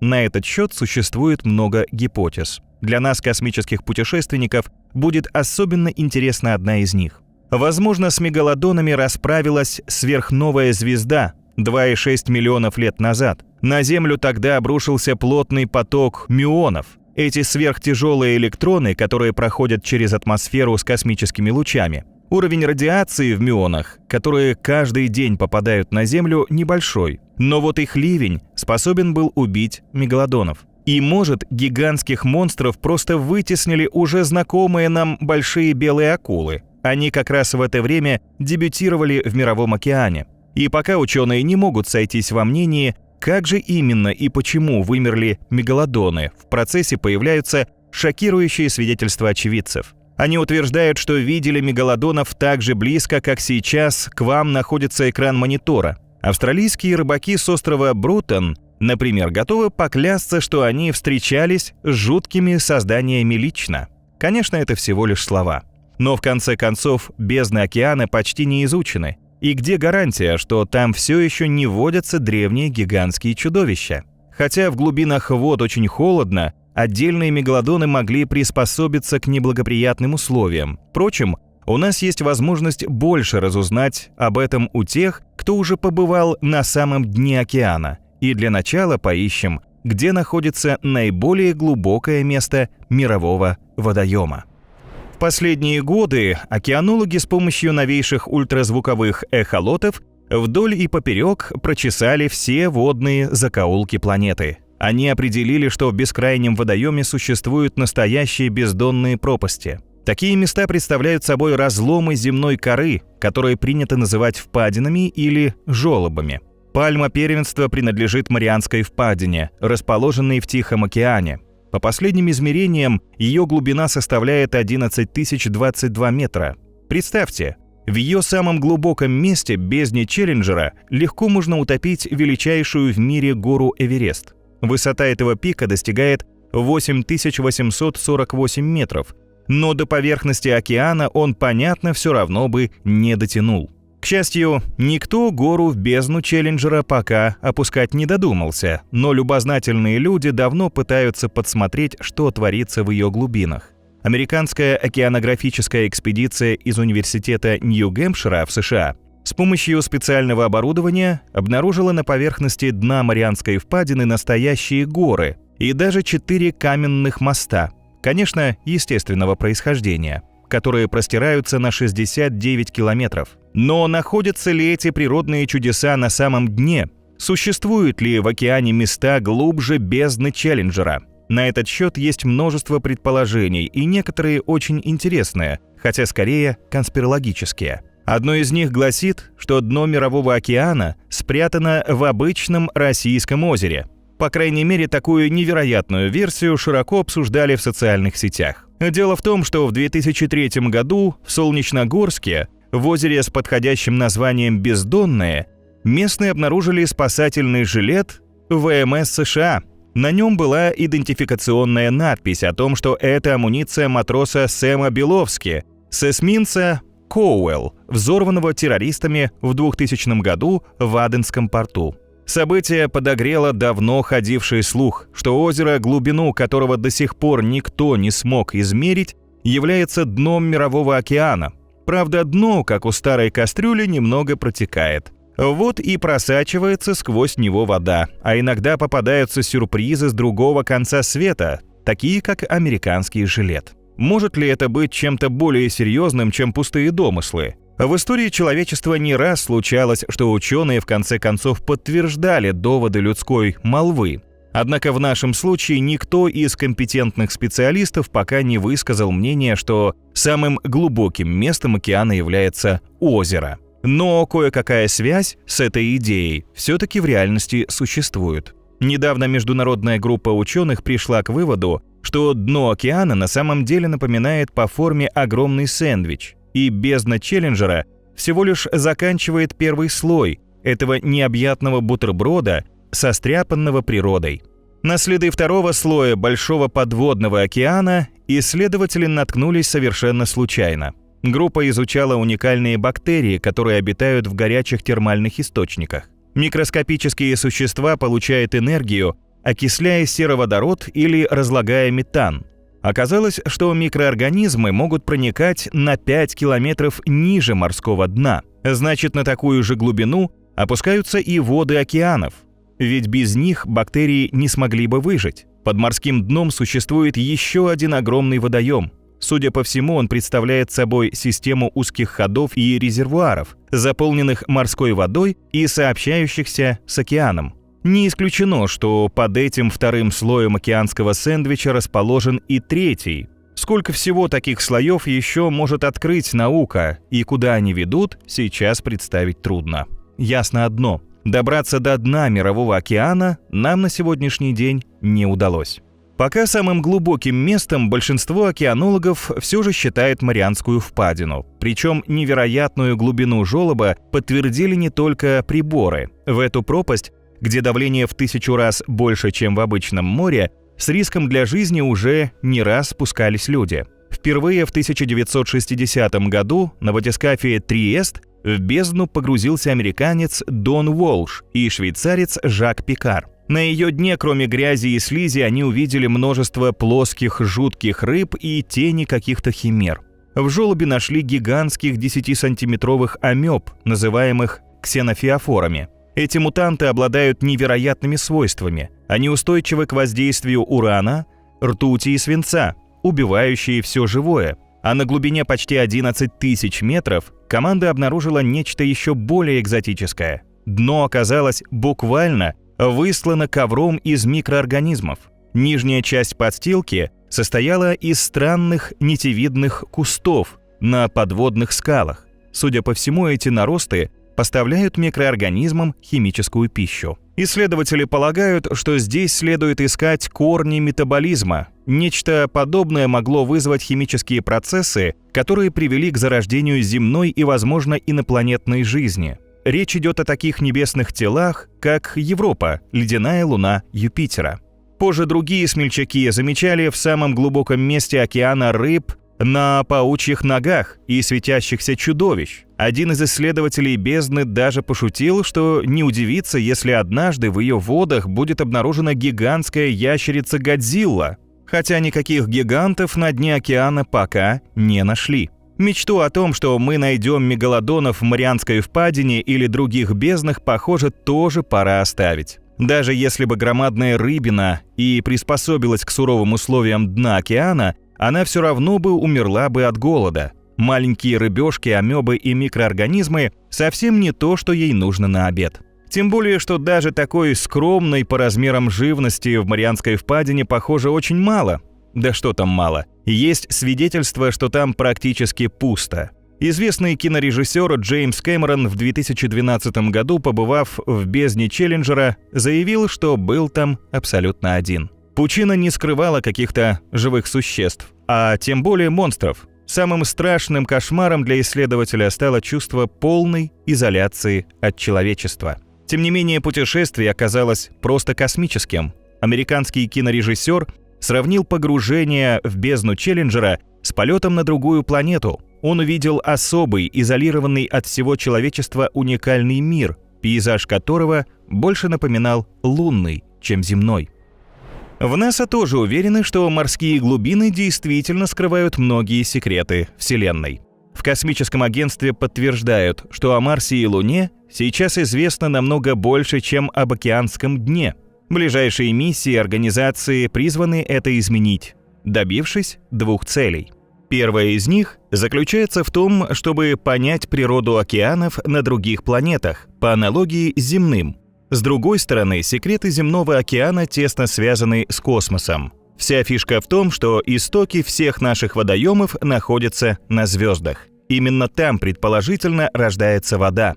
Вот один из свежих примеров. Космический телескоп Хаббл заглянул внутрь туманности Улитка и обнаружил там молекулы H2O. Они образовались в слоях атмосферы, которые сбросила умирающая звезда. Водород и кислород в этом облаке объединились и заполнили пространство вокруг светила водой. Молекулы H2O в изобилии находят и в планетных системах, образующихся вокруг звезд. Например, они обнаружены вокруг бета-живописца. Это молодое светило возрастом 20 миллионов лет. Его окружает огромный диск пыли и газа, которое выбросило в результате столкновения комет, астероидов и формирующихся планет. В этом покрывале вокруг звезды как раз и найдена вода.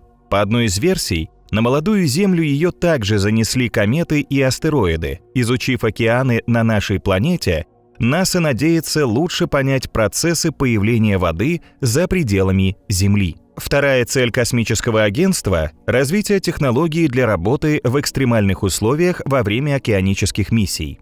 У водных глубин нашей планеты и космоса, по мнению специалистов, много общего. И там и здесь враждебная человеку среда не позволяет выжить без специальных аппаратов, хотя и разных для космоса и глубин океана. Но некоторые существа, как мы выяснили, способны выжить в подобных условиях земных водоемов. Не встретим ли мы таких экстремалов на других планетах или спутниках?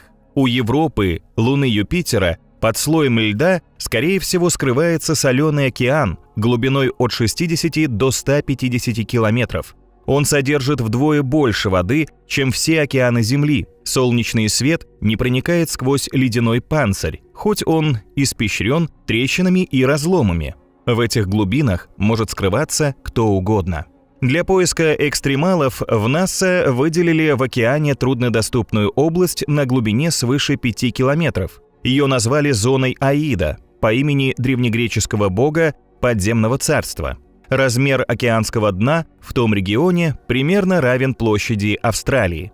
В мире существует лишь единицы аппаратов, способных погружаться так глубоко. НАСА совместно с океанографическим институтом в Худс-Хоуле, штат Массачусетс, собирается это сделать теми же способами, что и при освоении космоса. Исследователи даже употребляют термины, обычно применяемые к полетам по пространству, вроде «спускаемый модуль» и «аварийная посадка». Инженеры лаборатории реактивного движения НАСА в Калифорнии создают новый автономный зонд под названием «Орфей». Аппарат использует те же средства навигации, что и марсоход Perseverance. Он оборудован высокочувствительными камерами и датчиками, с помощью которых робот будет изучать камни, живые организмы, а также создавать трехмерные карты самых глубоких и труднодоступных участков океанского дна.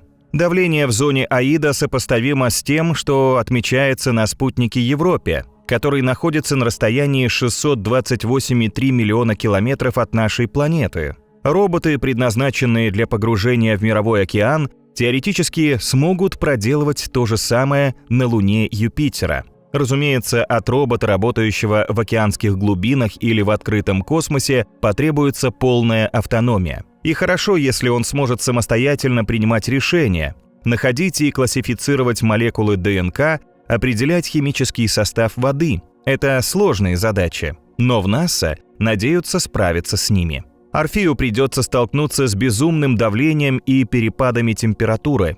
В целом в зоне Аида она чуть выше нуля, но вблизи гидротермальных каналов может достигать плюс 370. В таких условиях может уцелеть только невероятно крепкий зонд. Особенно важны для этого очень толстые и полностью водонепроницаемые стенки для защиты аппаратуры. Чтобы Орфей выдержал нагрузку, его корпус делают из синтетической пены. Это композитный плавучий материал из эпоксидной смолы, начиненный микроскопическими стеклянными шариками.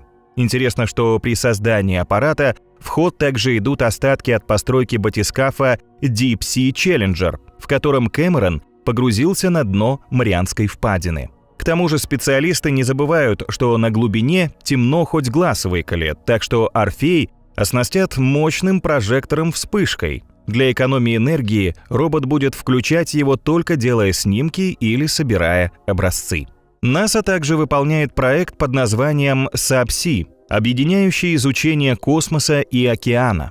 К настоящему времени агентство направило дистанционно управляемые зонды к 2 геотермальным каналам, расположенным на относительно небольшой глубине. Это подводная гора Лоихи в 30 километрах от Гавайев и гряда Горда в 120 километрах от того места, где на суше граничат штаты Калифорния и Орегон. Считается, что вулканическая активность в тех местах подобна той, что гипотетически существует в океанах на Европе и спутнике Сатурна Энцеладе. В Лоихе действительно обнаружены условия, ожидаемые для Энцелада. Температура примерно в 50-200 градусов Цельсия и давление 10-50 мегапаскалей. Программа SABSEA, кроме того, помогла ученым больше узнать о строении геотермальных каналов, химическом составе донных пород и воды, а также организмов, которые там живут. Наблюдения за изменениями температуры при смешивании разогретой вулканом и холодной воды ученые считают очень важными. Они дадут ценные подсказки для будущих исследований океанов в других мирах. Конечно, до отправки зондов к Европе и Энцеладу остаются десятилетия, но НАСА в самом скором времени надеется применить полученные знания на практике. В 2025 году агентство отправит луноход на южный полюс Луны. Миссия, названная Viper, будет искать лед в кратере Нобеле. В дальнейшем его планируется использовать как источник питьевой воды для колонистов и сырья для ракетного топлива. На Луне робот наверняка столкнется с некоторыми техническими проблемами, аналогичными тем, что возникают при глубоководных исследованиях.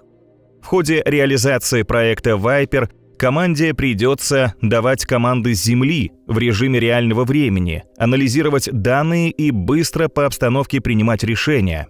Приобретенный опыт при исследовании земных водоемов в этом наверняка очень пригодится. Исследователи из швейцарской высшей технической школы Цюриха, в свою очередь, тоже нашли в океане нечто космическое. Они выяснили, что не обязательно лететь куда-то в небесную даль на экскурсию к черной дыре. Ученые доказали, что уравнение общей теории относительности для черных дыр подходит и для описания определенного типа водоворотов в Мировом океане. Давайте разберемся, как исследователи пришли к такому фантастическому выводу. Вспомним сначала об основном свойстве черных дыр. Их притяжение настолько велико, что с этой силой не в состоянии справиться даже свет и объекты, движущиеся со световой скоростью. Подобно космическим монстрам, некоторые водовороты затягивают окружающее вещество и долгое время удерживают его внутри себя. Из-за этого предположительно происходит утечка воды из Индийского океана в Атлантику. Если границы водоворотов действительно устойчивы и не дают нитей в виде тонких струй воды, подобные объекты создают движущиеся оазисы для представителей морских пищевых цепей. Они даже способны влиять на изменение климата, перенося в воду разной солености и температуры. Аналогия с черными дырами позволила ученым разработать алгоритм обнаружения этого типа водоворотов на спутниковых снимках. Океанологи обработали фото Индийского океана и южной части Атлантики, там, где течение достигает района мыса Игольный. Вода идет из Индийского океана в сторону Атлантического, но у этого мыса поворачивает обратно. Во время разворота от потока отделяются водовороты, движущиеся дальше в Атлантику. Подсчитав их количество, ученые пришли к выводу, что водовороты переносят из Индийского океана в Атлантику 1,3 миллиона кубометров воды в секунду. Это около 1/10 объема потоков, перетекающих из океана в океан в районе мыса Игольный. Словом, океанские черные дыры тоже мощные, подобно своим космическим собратьям. Но как они устроены? Вместо лучей света огромные водовороты, которые движутся против основного течения, захватывают миллиарды тонн воды.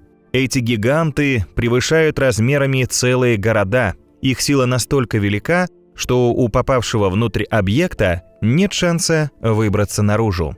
И горе тому, кто попадет в такой вращающийся поток. Человек может даже не заметить, что его несет в воронку невероятного размера. Повороты настолько огромны, что невозможно увидеть их границы, пока не окажешься внутри. Однако ученые исследовали такие вихри по данным спутников и точно определили границу некоторых из них. В настоящее время ученым удалось обнаружить 7 таких гигантских воронок. Дрейфуя по Атлантике в течение целого года, они не потеряли ни капли пойманной воды. Огромные вихри окружены сверхпрочными барьерами, где жидкость циркулирует как бы в замкнутой петле и напоминает гигантские контейнеры. Вода в этих мегасосудах сильно отличается от окружающей температурой, содержанием соли и другими характеристиками.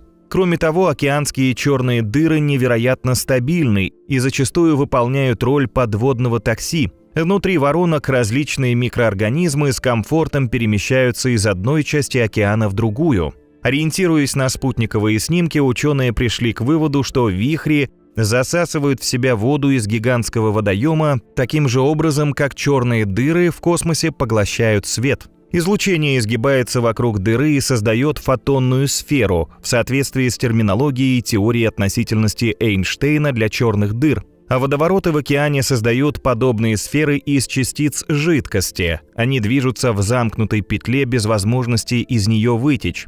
Таким образом, воронки в океане математически эквивалентны черным дырам. Специалисты надеются, что полученные результаты помогут разрешить ряд важных вопросов, в том числе влияние подобных вихрей на температуру Мирового океана. Пока исследователи предполагают, что водовороты усиливают перенос теплой и соленой атлантической воды в северном направлении. Скорее всего, таким образом они смягчают негативное воздействие таяния морского льда в условиях глобального потепления. Гравитационная дыра в Индийском океане, которую обнаружили ученые, тоже сродни космическим объектам. Скорее, ее следует назвать противоположностью черным дырам, поскольку это область пониженной гравитации. Во Вселенной гигантские молекулярные облака астрономы тоже считают гравитационными вмятинами, поскольку в них Мало материи, и сила тяжести там очень слаба. Однако внутри молекулярных облаков с огромной скоростью рождаются светила, и ученые даже называют их колыбелями звезд. Самая массивная коллекция молекулярных облаков в Млечном Пути – комплекс Стрелец-Б2, который формирует кольцо вокруг галактического центра в радиусе 120 парсек. Область богата химическими элементами и часто используется астрономами для поиска новых молекул. Словом, в молекулярных облаках много интересного, но из-за огромного расстояния их трудно исследовать. Ближайшее к Земле молекулярное облако Персея находится на расстоянии аж в 850 световых лет и к тому же невероятно запылено. Процессы, которые протекают в далеких молекулярных облаках, ученые во многом надеются понять с помощью гравитационной дыры в Индийском океане в 1200 километрах к юго-западу от Индии. Вмятина в гравитационном поле нашей планеты имеет круглую форму и охватывает 3,1 миллиона квадратных километров. Сила тяжести в той области настолько слаба, что уровень моря опустился на 106 метров ниже других мест Земли. Геофизики обнаружили гравитационную впадину в 1948 году и с тех пор пытаются объяснить причины ее появления.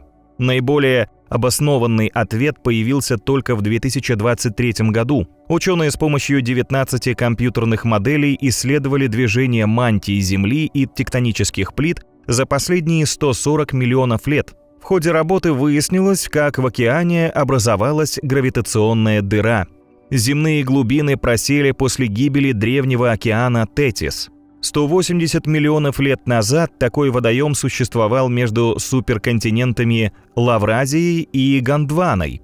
Тетис находился на куске земной горы, соскользнувшем под Евразийскую плиту во время распада Гондваны. Когда это произошло, раздробленные фрагменты коры погрузились глубоко в мантию. Около 20 миллионов лет назад куски приземлились в самых нижних областях мантии. Они вытеснили материал высокой плотности, происходящий из так называемого африканского пузыря. Это компактное скопление кристаллизированной магмы под Африкой, которая в 100 раз выше горы Эверест. Шлейфы магмы низкой плотности поднялись и заменили собой более плотный материал, уменьшив общую массу региона и ослабив его гравитацию. Ученые еще не подтвердили свои модели данными землетрясений, которые послужат проверкой существования областей низкой плотности под дырой. Тем не менее, исследователям уже понятно, что магма Земли полна странных сгустков. Они нестабильны и постоянно то пропадают, то появляются в самых неожиданных местах. И в этом проявляется сходство нашего мира с Марсом. Под поверхностью Красной планеты также выявили сгустки всевозможных форм и размеров. В основном они похожи на капли, но не всегда. Среди них, в частности, бросается в глаза странное уплотнение в виде собаки, погребенное под Северным полюсом. В этой области плотность почвы на 300-400 километров на кубический метр выше, чем вокруг. На новую карту гравитационных аномалий Марса внесены 20 плотных сгустков в бассейне Бореалис. 3 миллиарда лет назад там было морское дно. Исследователи не имеют четкого представления, откуда взялись загадочные капли, и рассчитывают это выяснить в ближайшем будущем, а заодно приблизиться к разгадке тайны гравитационной впадины в Индийском океане. Конечно, нам еще долго предстоит осваивать мировой океан, но уже сейчас нужно обратить внимание на один важный аспект. Гигантский водоем срочно нуждается в нашей защите, причем от самих же людей. Именно мы с вами катастрофически засоряем его воды. Ученые из Австралии и Канады рассчитали объем пластиковых отходов, которые попадают в океан и опускаются на дно. Там, предположительно, находится от 3 до 11 миллионов тонн пластика, из них более половины на большой глубине. Мусор погружается вниз почти на 200 метров, в основном вокруг континентов. Это загрязнение способно уничтожить обитателей морской среды, поднять температуру воды, окислить ее. В результате наш гигантский водоем может изменить климат на планете, ускорив глобальное потепление. Тогда, в далеком будущем, океаны окажутся под угрозой полного испарения воды, как когда-то, предположительно, случилось на Марсе и Венере. Теперь это сухие, безжизненные миры. Так что история океанов — это история жизни. Мы ищем ее прежде всего на далеких планетах и лунах, которые содержат признаки большого количества жидкой воды. Астрономы называют эти места океаническими мирами. Кроме спутника Юпитера Европы, о котором мы говорили, в Солнечной системе к таким объектам относятся луны газового гиганта Ганимед, Каллисто, карликовая планета Церера и другие небесные тела. У звезд за пределами Солнечной системы астрономы также находят планеты-океаны. Самая экзотическая из них — GJ1214b. Она, скорее всего, состоит из густого водяного пара с небольшой примесью гелия и водорода. Это горячий мир с температурой поверхности около 200 градусов Цельсия. Ученые считают, что вода на раскаленной планете находится в таких экзотических состояниях, как горячий лед или супержидкая вода. Подобного не встретишь на Земле. Но во время путешествия мы еще раз убедились, что наш океан не менее прекрасен. Если о нем заботиться, Земля останется в крутой компании голубых водных миров и будет дальше служить надежным домом для всех живых существ.